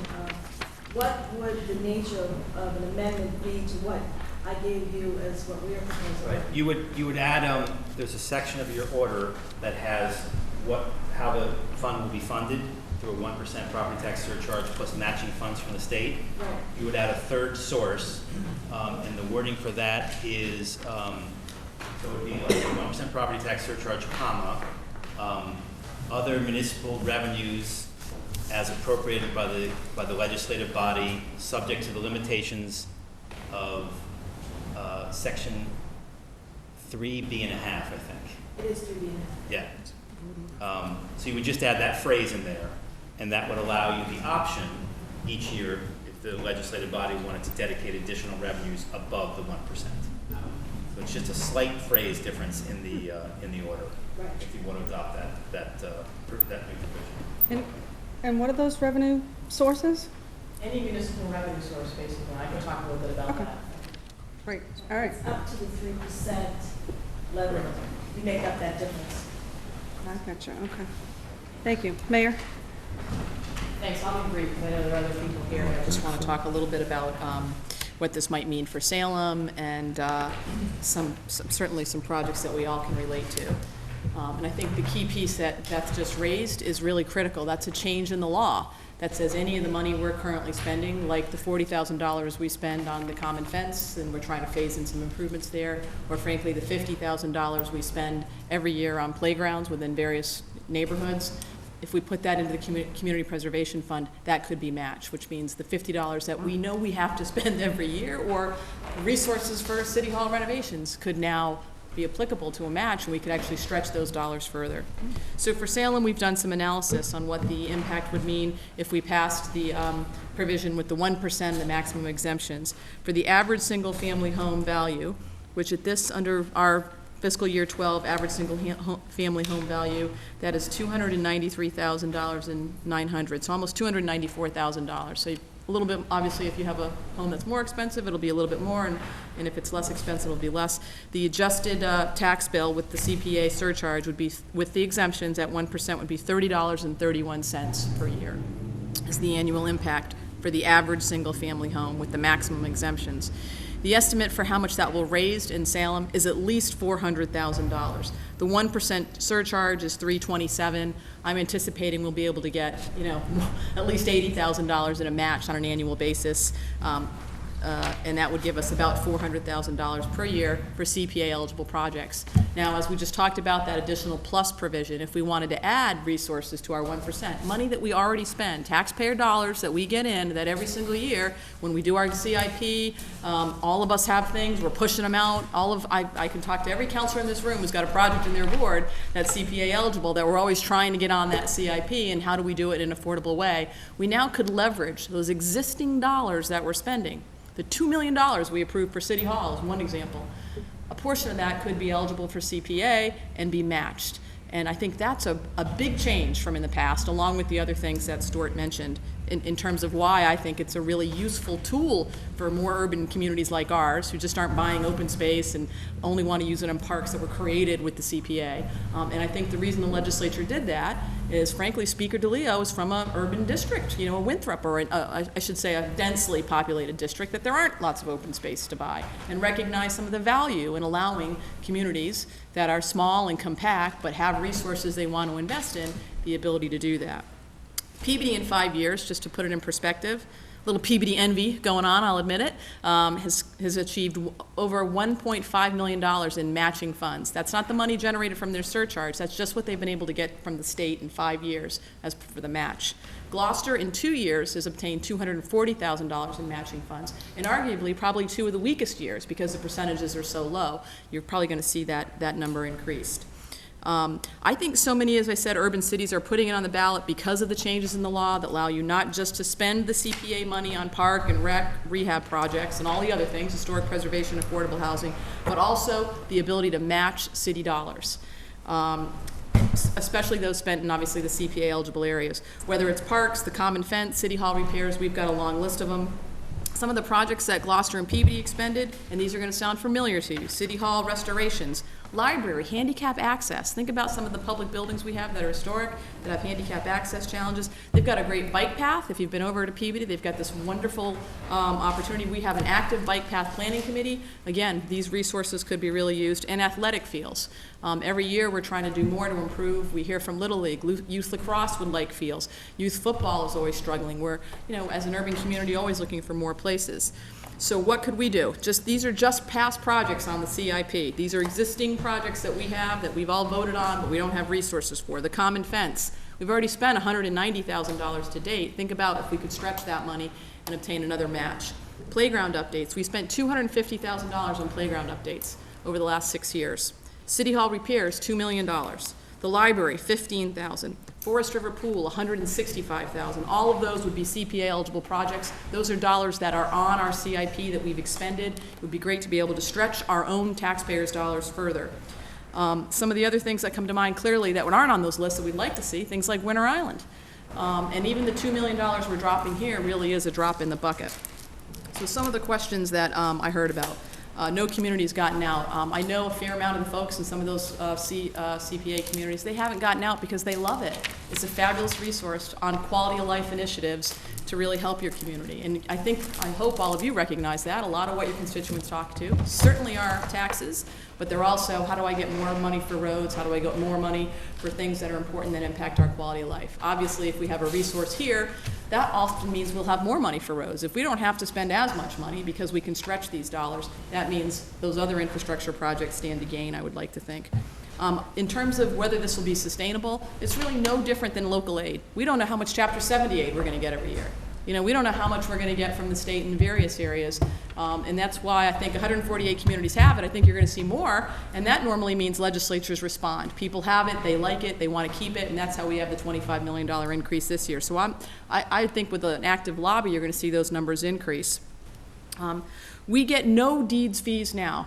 So all those folks in Salem who are, buying or selling, and all those folks in Peabody who are buying and selling, Well, the folks in Peabody and Gloucester are getting a portion of our folks' money right now. And I hear you, Counselor Ryan, and because you're the one who pointed out, it seems a little unfair. It does to me, too. That's the way they set it up. I don't see that changing. But right now, we get no portion of the money that goes into that pool. All of the other communities get to invest. I always joke with Mayor Betancourt that I paid for 25% of that bike path because our revenues contribute to the pool, but we're not getting any of those resources right now.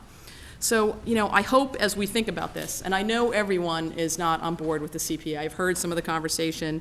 I understand the concern about taxes and what it could mean. I really do. I know for $31, that's the average. For some, it's going to be more. For others, it's going to be less, and I don't take it lightly. But the ability to take the dollars we're spending now, it's not going to make the common fence go cheaper. It's not going to make repairs to parks go away, not having the CPA. But we will be able to now have a tool and a resource and leverage the dollars we know we're going to have to spend anyways. So whether you support it or not, I hope you'll at least put it on the ballot. We put it on the ballot before, and it did not pass. It was close, or it was closer than I thought it was going to be. I don't know if it'll pass this time, frankly. This is going to be a very well-attended election. It's going to certainly have an opportunity for everybody in Salem to come out. I think you'll see a big turnout and have their say on this issue, but it starts right here. And if we don't approve this evening, put it on the ballot, nobody gets the chance to say, is it worthwhile for me to spend more money to invest in my community? And that would seem unfair.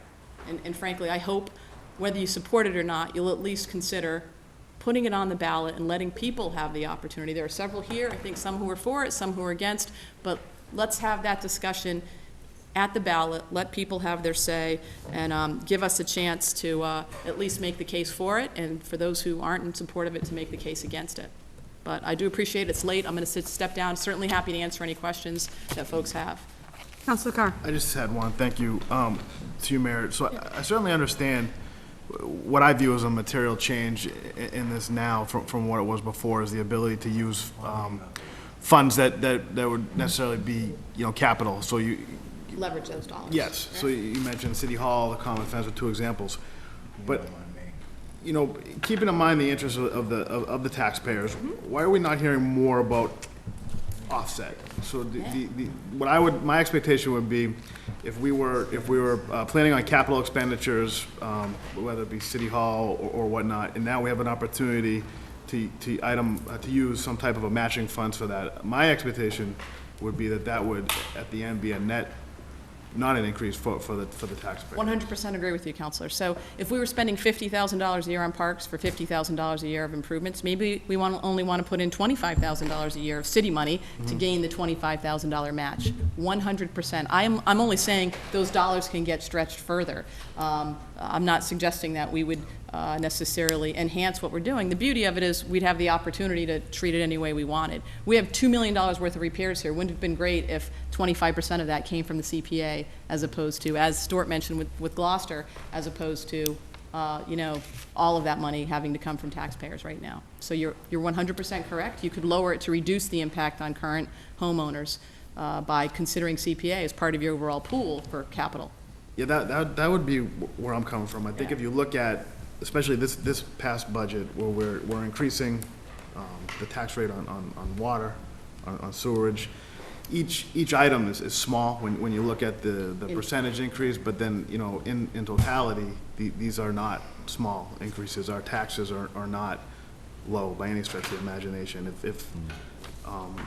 If this does go on the ballot, if it does pass, my expectation is that it should not be a net increase at the end of the day, that it should level itself out. And be a funding source. We can do the same amount of work, but at less cost. Yes. Right, I agree. I think that the approach that we could take is whatever, this body votes on the CIP, so I don't know that we'd be looking to enhance our pool, but to leverage our dollars to either do more or cost less, or both in some instances. And somebody did mention, somebody asked, is it some of the money being dissipated in other communities, like being, I forget who asked, one of the counselors. One point to distinguish is CPA is for capital, so it's not as though it could pay for the park director's salary or things that are maintenance and ongoing. It has to be for a capital expenditure, so just to clarify that. Mayor, just a quick question. I just want to go back to the someone who qualifies for low-income housing or lower moderate-income senior housing. Yeah. Do we know how many what the impact that is here? I don't think we've run the numbers with the assessor. I mean, we have a fair amount of seniors who receive abatements. I think it is higher than that, just the, the typical amount that would be able to take advantage of the exemptions. We want to maximize it. I mean, obviously, we want to make this as affordable as possible for everyone. Yeah. So I don't have a good handle on, out of the, Right. 13,000 housing property owners, Right. what percentage fall in that. But Okay. obviously, maximizing the exemptions, the first 100,000, and taking those all into account, for sure. Right. Okay. Counselor Terrio. Thank you, through you, Madam Chair, the Mayor. I would hope, concurring somewhat with what Councilor Carr just spoke to, I would hope that should this wind up being on the ballot and ultimately passing, I would hope that we would see this as an opportunity, given that we'd be bringing in some matching funds. I'd like to see this be able to provide some relief to property taxes going forward in in mitigating some of the increase that we might otherwise be tossing on them. So, especially given the increases that have gone through over the last year with, like said, with the water and sewer and such, if we can mitigate some of the other increases that we'd otherwise be imposing on people, that would be a good way to help make this more palatable, and then relying on the state match to make up some of that additional money, or relying on whatever we can get for a state match at that point, even if it is only 20% or so. So a good exercise to go through would be to take our existing CIP, see what projects are CPA eligible, just to get a sense, and to see what we could reduce. And, if we had a $5 million exposure for parks over 5 years, I'm just using a hypothetical number, and we could obtain a match for those funds, how much is that reduced on homeowners? And therefore, obviously, it has an impact on taxpayers if we're not having to bond as much and incur as much debt for some of those capital projects. So you're absolutely correct. Counselor Ryan, then Counselor Sargent. I just had a question. Do you know, through you, Madam Chair, do you know, out of the communities that are involved, which community gets the most money? Like, which the highest one? Who benefits the most out of the communities that are involved right now? Meaning the percentages of what they've used it for, or? No, like the money they get. Like, who got the most money? I don't know. I'm guessing Cambridge or Newton. Do you know which community was the top, receipt? Definitely Cambridge. Yeah, okay. Cambridge's local surcharge is somewhere in the neighborhood of $6 million a year. And then there's a dramatic drop-off to some of the other cities that I talked about, like Newton, Quincy, Yarmouth, Barnstable. Those are all in the $2 to $2.5 million range. Stuart, is Cambridge at 3%? Yes, they surcharge? are. They're maxed, Yep. 3%. Okay. Yep, 3%. So it really does depend. You got to do apples True. to apples. Yeah. Just the Councilor follow-up, Wright. when you Yep. talked about, like, it just glares at me that you see Boston, Worcester, Lynn, Brockton are not in the CPA. I mean, Boston would probably benefit immensely. Why wouldn't, it's such a great program. You have these, and even where the speaker's from, Winthrop's not even on there. Why? Doesn't make sense. I think the if it's so problem great. was really, before the CPA made amendments, you couldn't invest in parks and recs with these funds unless it was a purchase made with CPA funds. So if you bought open space and created soccer fields, then you could do it. Places like Boston and Winthrop and dense communities, they're not buying open space and doing that. So that was a big hurdle. So that really left historic preservation and affordable housing. And it's hard. I think this will be hard to get adopted in Salem because of its additional cost. It is. I do hope people will see it as additional value and hopefully a way to actually reduce some of the capital expenditures we have now. But I think it's a high hurdle, no doubt. Counselor Sargent? Thank you, but in some ways, it's a camouflage Proposition 2.5 override, because, it's more on the homeowners. And, to me, I believe we should join some other cities and towns in tackling this head-on and making it fair. What does it matter what funds they match? If Jack Welch gives us $1 million, and we can have that $1 million and use that as matching funds, what's the matter where we got it from, as long as we got it legally? Why does it have to be more on the backs of somebody already paying? It's almost like they say, if you punish somebody who's already paying in your city, we'll give you some matching funds. But and where we have so many people and institutions not paying, especially on a city that's teetering on 50% owner occupancy. Not everybody's paying homeowners taxes in this city. Yet those people are going to be able to vote if we put this on the ballot. Hold on.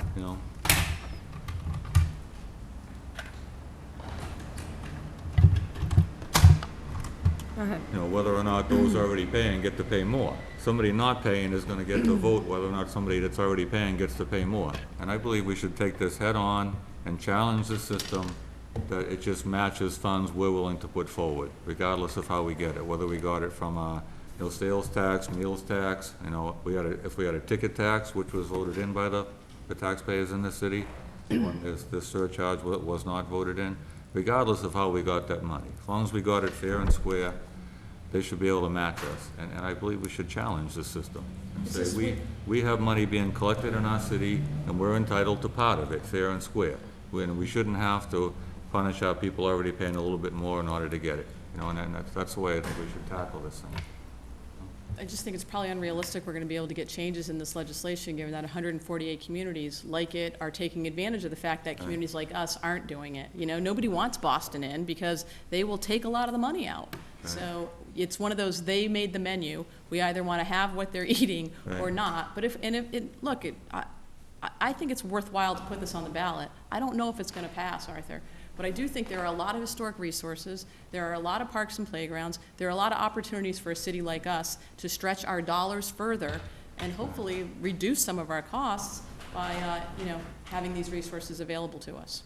So if we don't have it, we end up footing the bill with capital, which has an impact on homeowners, and there's people in Peabody and Gloucester who are benefiting from our deeds fees. So I don't love it, but that's what we have before us, and I don't see it changing, or I don't think it's realistic for us to think that the communities who aren't part of it are going to band together and the legislature's going to change it. There's too much of a strong lobby for it, and for people who are working, where it's working for them. There's always the court system also, and they're supposed to be able to see things fair also. Well, this is a legislative action. I mean, it was done by the legislature, so it's not unconstitutional. Well, it's just, I see it as unfair, and I'm just not willing to pass it on unfairly to the people already paying in the city. It's just difficult where we're teetering around 50% owner occupancy. But that includes multi-unit buildings, where you could have two people owning a two-family, and they could have 5 voters downstairs renting from them. So even in their own house, they'd be outvoted. And it's just not fair that such a system, we could have 20% of our voters actually being taxpayers. And they could lose that vote on the ballot, and that could be a fair, a democratic vote, but still not be fair. And that's akin to any one of us having $1 million, and we're going to have a vote to split that $1 million up. 11 councilors vote yes, or 10 vote yes, and 1 vote no, and the $1 million that one owns gets split up. Democratic vote, but inherently unfair. And I just see it as unfair that, it would be fair if the taxpayers who pay a tax bill were voting on this, and it got voted in. I would consider that a fair vote. But to have so many people that don't pay property taxes involved in the vote just seems like an unfair vote to me. I'm sorry. Well, one other side of that, to flip that coin, I'm a landlord, I know you're a landlord too, so one of the things I think that's important is we get to collect rents based on the quality of life within our community. And being able to invest in resources that are important within our community generally means you're able to keep your rents at hopefully a market rate, but also hopefully flourish and grow as community becomes a more desirable place. And a key piece of that is being able to invest in our historic fabric, our parks and our playgrounds, and think about if we're not able to do that, or to the level that we'd like to do it, or in a manner that allows our taxes to be more reasonable, then, that becomes a degradation issue and your rents go down. So, there's two sides to that coin. I understand you're feeling like people don't have a say, but if you put something on the ballot, that's the ultimate way to have a say, is everybody has an opportunity to weigh in on something. So, it does have an impact on quality of life. I think that's these sorts of investments, certainly. So we've got a lot of people here. If there are other questions, I'm happy to take them. Right, I also exactly. know folks have been really patient. Council is good. I'd like to open this up to the public, allow them to speak. Thank you, Mayor. Thank you. I'd like to start on this side of the room and come around. If you would like to come to the podium, your name and address for the record. Go ahead. Right? Yep. Thank you. Well, I'm here. I'm Bart Hoskins. I'm here representing the Conservation Commission first. The Conservation Commission discussed this, and the Conservation Commission has what essentially amounts to some unfunded mandates. We own 126 acres of land. We're supposed to maintain it and do restoration activities. We have to rely on volunteers for that. Realistically, the money's not there for that sort of thing. We're also supposed to, according to our open space and recreation plan, we're supposed to acquire additional open space near waterways and wetland buffer areas. Realistically, probably not really in the cards. These are the kinds of things the Conservation Commission could do with Community Preservation Act funds. And I think it's also important to point out that these changes to the CPA, allowing improvements to existing parks that weren't funded by CPA, I think that was one of the small hurdles that really kept it from passing before. Actually, it was a pretty big hurdle because the CPA had tremendous support when it was on the ballot before in this city. I'm not sure how many of you present remember that vote, but as I recall, it was very, very close. And actually, I'm taking off my Conservation Commission hat now. I'm Bart Hoskins from 22 Larchmont Road, and just speaking as a citizen here. But my recollection was we had a lot of people come from nearby towns who had CPA, and they were telling us the great things they were doing with it. They were very happy with it, and they were, they were taking things off their wish list. Things like the Winter Island hangar. Realistically, are we going to ever have the support and the money to do something with that? The Salem Common fence is an example of the other thing that's chronically sort of needing money. And the communities we heard from during that last ballot initiative, when it was on the ballot, we heard a lot of positive feedback from those towns. And these were regular people who came and talked to us. I would urge you to allow it to be on the ballot. I'm a little concerned, I guess, by the question of whether it could be put on the ballot by people collecting signatures. Salem's fortunate, and we have, I'd say, a very high per capita number of volunteers and people who, do things for the community and try and, are willing to run around and get signatures. But they get tired. And, you're our community leaders, and I think you have an opportunity here to structure it the way you think as experts on our budget. It could be structured in the best way for the taxpayer. Put in whatever mitigations you think are important. You're familiar with the budget, you know the process, you know what the tax rates are, you know what people are paying, so you can make the adjustments. If it goes on is that something, a bunch of people run around and get signatures, you've seen ballot initiatives that have gone on before. They tend to be pretty unfocused. They're just sort of let's make this happen. And a lot of those details don't get worked out the way they would in a legislative type process, like what you do here. So I would urge you to sort of take the leadership role and say, well, how, along the lines of what you were talking about a few minutes ago, how can we mitigate the cost of people who shouldn't shoulder it, but still get the benefit? Because this is money leaving the city all the time, and it's not coming back to us, and that's not going to change. And it's just like lottery funds, and it's just like lots of other things that go to the state and the money doesn't come back. This is an opportunity to get some of the money back. So I would urge you to consider it. Thank you. Thank you, Bart. Yes, TC?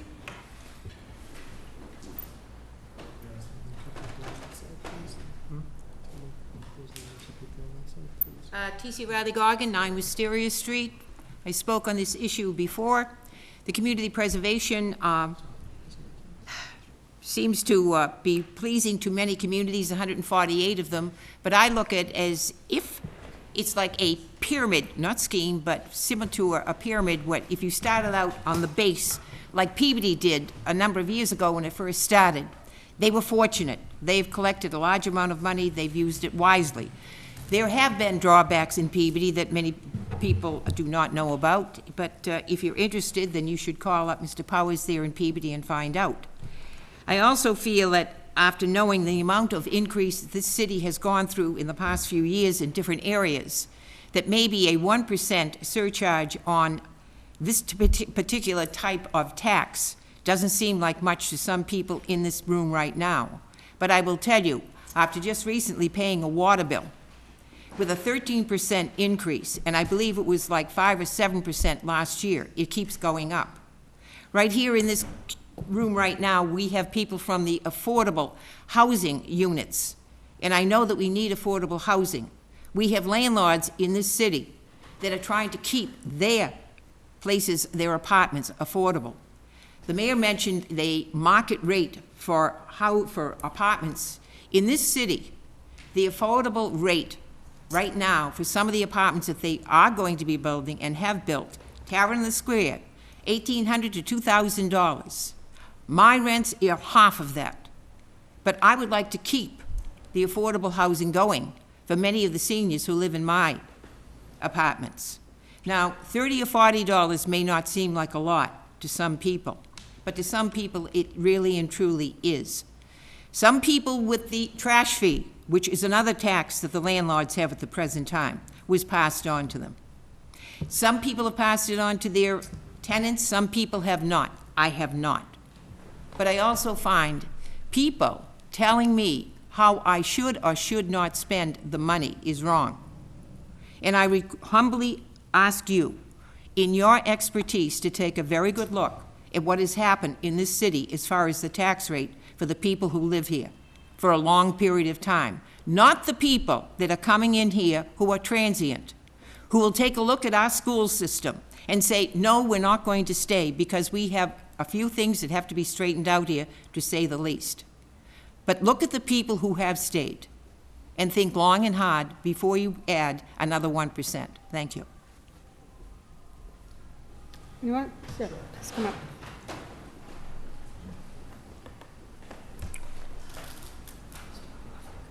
Hi, my name is John Seeger. I'm a resident in 7 Chestnut, as well as here to represent the Friends of Winter Island. I just found out about this today, and I can speak for Friends. We're definitely in favor of the CPA. This is a great opportunity for some of the special historical as well as parks and amenities that Salem has, that I've noticed throughout the years that since the city is really tight with budget, cannot really address some of the special gems that you have in the city. You know, not excluding this building itself that really could benefit from the funds. But specifically Winter Island, I know there's been talk about the hangar, as well as we're working on Fort Pickering now. But I also know now not to really look towards the city because they're struggling with a lot of other issues. But I think having the money specifically go towards parks. See, this isn't, I don't look at this as a tax that just gets lost in pensions and everything else. I look at this as money that's specifically geared towards saving some of the special things you have here. And I think as far as having the ability to match a 24% return, I mean, I would die for that with my 401k, and that's the minimum. So I'm just saying, you have basically, there is money coming out of people's pockets, but I think it's, if you have a board that's specifically looking at projects that are going to be neglected for years because the city doesn't have the money, I think it's not, I think it's really a good thing to be able to have. Maybe it's not 100% matching funds, but I think 24% minimum with the 25 million that's generated from the deeds is a lost opportunity if you don't take advantage of it. And my understanding is that you guys, the board is really, this is just you're just trying to get it on the ballot. You're not voting here for this. So I think instead of running around with trying to get petitions, I mean, this is your job. This is what you do to try to get ballots to let the people vote. And I'm speaking probably too much, but it's just something that really I think would help benefit specific projects that the city isn't going to be able to afford without something like this. Thanks. Thank you. Anybody else over here, this side of the room, that would like to speak? No, I'll move over to this side. Come on up, Julian. Good evening, Joanne McCrae, Essex Street. I spoke about this issue before, and having sat here all evening, I want to thank all of you for the thoughtful questions and obviously the time that you put into thinking about what's best for the city. I would urge you to vote in favor of putting it on the ballot and letting the citizens decide. The reason as others have said before, it's because the law has been changed to allow us then to increase the leverage, and it seems to me, as we said before, for us to be able to do things that we don't have the money in our city budget to do. Particularly, I'm on the Historic Commission. We have discussed it, and the Historic Commission feels it would be a good thing to have, particularly as we're standing here in this in the House to be able for renovations that would have to come out of the city budget for the city hall. It would be advantageous to, again, leverage that money with monies that are coming into the, that we can now use because of the change for, as we've mentioned before, the common fence, which yearly needs to be done. And so I would recommend that you put it on the ballot and let us vote on it. Thanks again. Thank you. Anyone else? Sure. Mickey?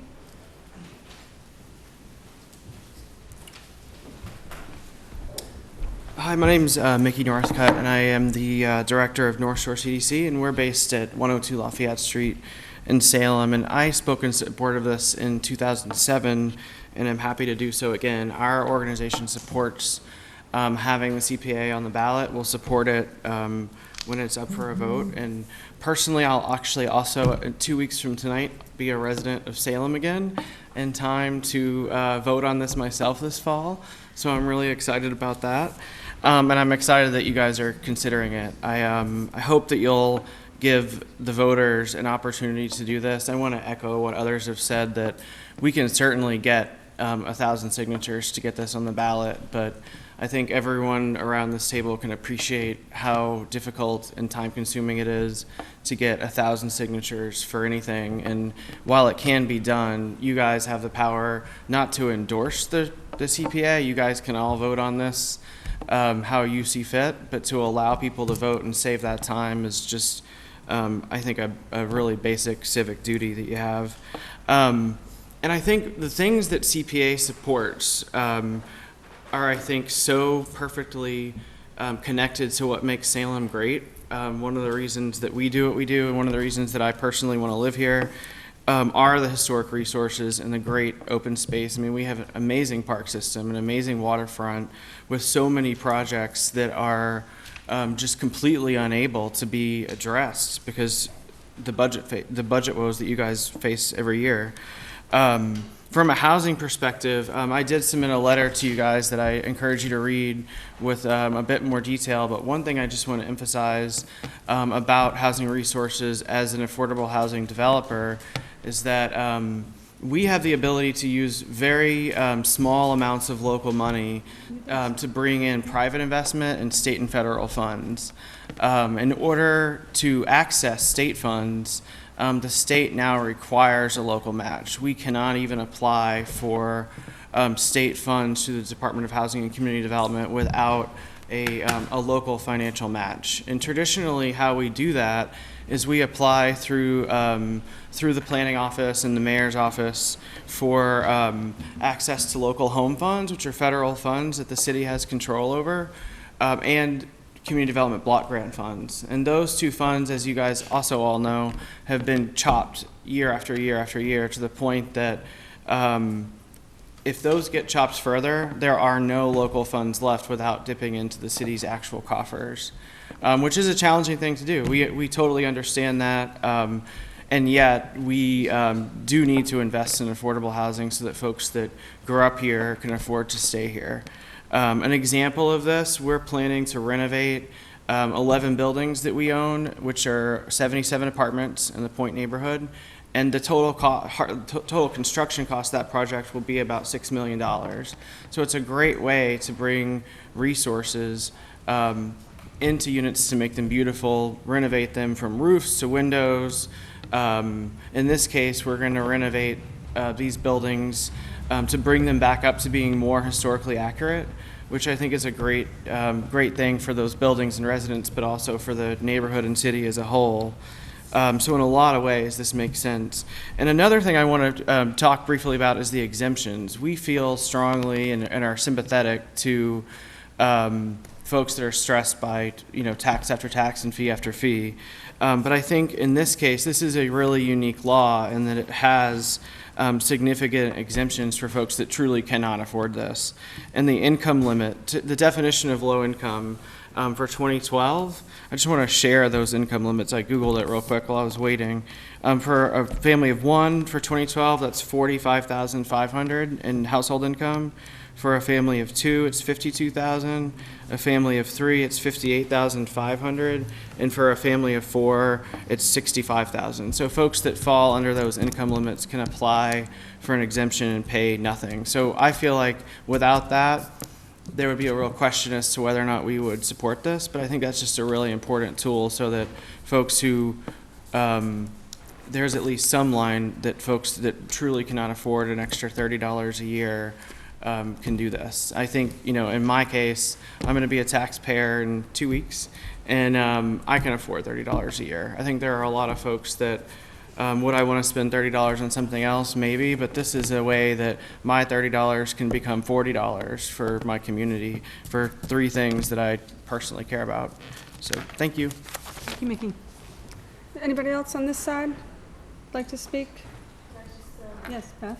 Based on what I heard tonight and after chatting with the mayor and Stuart, I've amended to look at adding in what we call the 1+, which would be adding in other commitments that the city council will make of other municipal funds to add to this.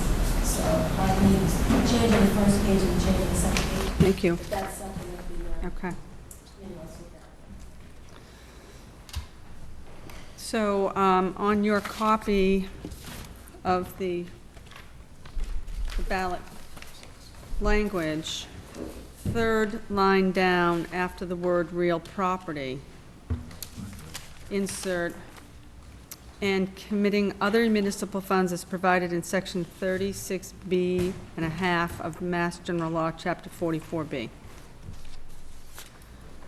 Continuing for the purposes permitted by said act, including, and then the rest of that paragraph. Got that? 3B and a half, yes. So it'll allow for other municipal, so allows the flexibility to commit other municipal funds. It's not a requirement, but it allows us the flexibility to be able to do so. And that seems sensible to have that Change line. the order, and then if you go to the next page, you do language in the ballot. Okay, and then, yep. Okay. Okay. Any other questions, council? Okay, just some brief closing remarks, because we do need to vote this out of committee, and then we need to do a special committee, special council meeting. Councilor Fury. Yes, please. I wish to thank each and every one of you for coming tonight, pro or con. Sincerely, democracy in action. Tonight, democracy in action. Community Preservation Act helps preserve the past and ensures the future. We are the 2nd oldest active city hall in the country outside of St. Augustine, Florida. We just put out bids to protect and preserve the roof, the skylights, the windows, and the masonry. It is our collective responsibility to preserve the past and ensure the future. We took our oath here in the City Council chamber to preserve and protect the Constitution. Conservation cannot vote. Preservation cannot vote. Recreation cannot vote. Housing cannot vote. We need to be Salem's best voice and friend for conservation, preservation, recreation, and housing. Each generation wants to leave a positive legacy to the next generation. The CPA helps to leave a greater legacy by making an investment in each area, and an investment that makes a better future for Salem and for generations to come. Everywhere you go in Salem, you see history. This November is going to be an historical election, presidential election, a major congressional election, a senatorial election, several referendums, a state election. I hope that Councilor Lovely will be on in November, the governor's council race. This is a premier opportunity to put the CPA on the ballot. I am asking you to allow it to be put on the ballot, to give the voters a direct chance to vote on CPA. I work at the prestigious Peabody Essex Museum part-time, which is undertaking a $200 million addition. It is the oldest active museum in the country. It is leaving a legacy to the next generation with an expansion. It is an endowment by generous benefactors to create a better future. It is leaving a greater legacy to the future. People from all around the world come to the Peabody Essex Museum in Salem, benefits from it. The CPA can be an endowment and an investment to the future, and I hope we give it a chance tonight to allow it on the ballot. Thank you. Thank you, Councilor Fury. Any other comments by any members of the council? Counselor Sargent? Me, I just could support this if it was shared equally by everybody across the city, whether it's all voters, all people who vote for it. If every person who voted for it was at the same time signing up to pay part of it, you know, I'd support it in that way. I'd support it if it raised any kind of funds other than extra funds on the backs of the homeowners that are already paying taxes. I mean, some of our prestigious institutions were mentioned, and those institutions, such as the museum, the hospital, the college, are doing large expansions. And the fact is that they're not paying property taxes. That's just the way it is, we understand. But if they were paying a small percentage, $1 per thousand on their evaluation, I would vote to put that in the CPA and match it. It was just front page of today's Salem News, the CEO of the hospital makes $1 million a year. $100,000 of that would go towards us. I mean, it would be fine. I'd love to match that. I mean, a place like St. Joseph's Church has sold for millions of dollars. Has never paid any property taxes, you know, wasn't able to pay any back property taxes, you know. In fundamental fairness, part of that should have gone to the city for such things as preservation. And I'm in favor of everything that goes along with this law. I'm just not in favor of the way the money is generated, or the way, you know, the revenue comes in on the backs of the homeowners being taxed more. And 3%, when it lost at the ballot a few years ago, wasn't that much, in essence, with a good economy, but it lost. Now, there can be 5, 10, 15 foreclosures a day in the newspaper, and we're gonna ask homeowners to pay a little bit more. And I just don't see that as fair. Thank you. Thank you, Counselor. Any further discussion? There being no further discussion. Okay, so the matter before us is the ballot language with the addition of what I read earlier for the flexibility of committing other municipal funds as provided under section 3B1/2. To vote the matter out of committee to the full city council. All those in favor? Opposed? The ayes have it. Move to adjourn? Could I have a roll call on that? Sure. Do I have, Madam City Clerk, do you have a roll call sheet? No, voted out to the committee. Didn't say with any recommendations. What's the recommendation? Huh? Did I see 3 hands for a roll call vote? Madam President? Yes. Could you clarify, the vote is to just refer it out of committee for the consideration of the council? That's right. There's no recommendation from committee whether it's for or against the... Oh, actually, I need a motion. Now you need a motion. Council McCarthy. I move to move the matter out of committee with no recommendation to the full city council. Okay. Do I get a second? Second. Okay. Do I need a roll call vote for this? Roll call. You don't need one. You need a roll call vote? I don't think so. No. Show of hands. Show of hands. Show of On hands. the, do we need a roll call vote? No. Okay. It's up to you, madam. No, I don't think we do. Thank you. On the motion of Council McCarthy to refer the matter to the full city council with no recommendation, seconded by Councilor Fury. All those in favor? Opposed? Opposed. The ayes have it. Councilor O'Keefe? Move we adjourn? Move we adjourn. Thank you. We are adjourned. Thank you.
No,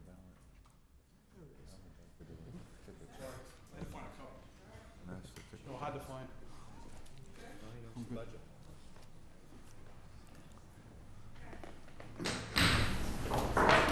Meeting of the City Council. A special meeting of the City Council was held in the City Council chambers on Thursday, August 23rd, 2012, at 7:30 PM, later than that now, for the purpose of taking action on the Community Preservation Act. Notice of this meeting was posted on August 20th, 2012, at 3:41 PM. All councilors present. Council President Joan Lovely presiding. We will move to committee reports. Councilor O'Keefe, would you assume the chair, please? Recognize the Council President Joan Lovely. Council Lodge. Council Lovely. President. City of Salem and City Council, August 23rd, 2012. The Committee of the Whole, to whom was referred the matter discussing placing the Community Preservation Act on the ballot for the November election, has considered said matter and would recommend no recommendation.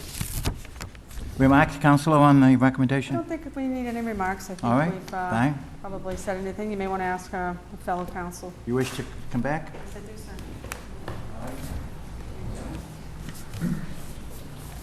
Any further remarks by any members of the council? There being none? Okay. We will do this by roll call vote. Madam City Clerk, do we need 3 hands? No. Roll call vote? Roll call vote. It's already by roll call vote. Okay. All set? Madam City Clerk, would you? No, this a yea Councilors- puts, a yea puts it on the ballot, and nay doesn't, right? That's correct. That's just- And it's the ballot language that I had explained in committee with that additional language for committing other municipal funds. Okay, everyone understands that? Councilor O'Keefe? Will you advise everyone how many votes are needed for passage of this particular motion? Needs a simple majority, 6 votes. 6 votes in favor 6 votes in favor, of referring it for the ballot. or 6 votes will opposed, and it will not go on the ballot. Thank you. Madam City Clerk, would you please call the roll? Counselor Carr? Yes. Counselor Fury? Yes. Counselor O'Keefe? No. Counselor McCarthy? Yes. Counselor Prevey? No. Counselor Ryan? No. Counselor Sargent? No. Counselor Siegel? No. Counselor Sosnowski? No. Counselor Turiel? Yes. Counselor Lovely? Yes.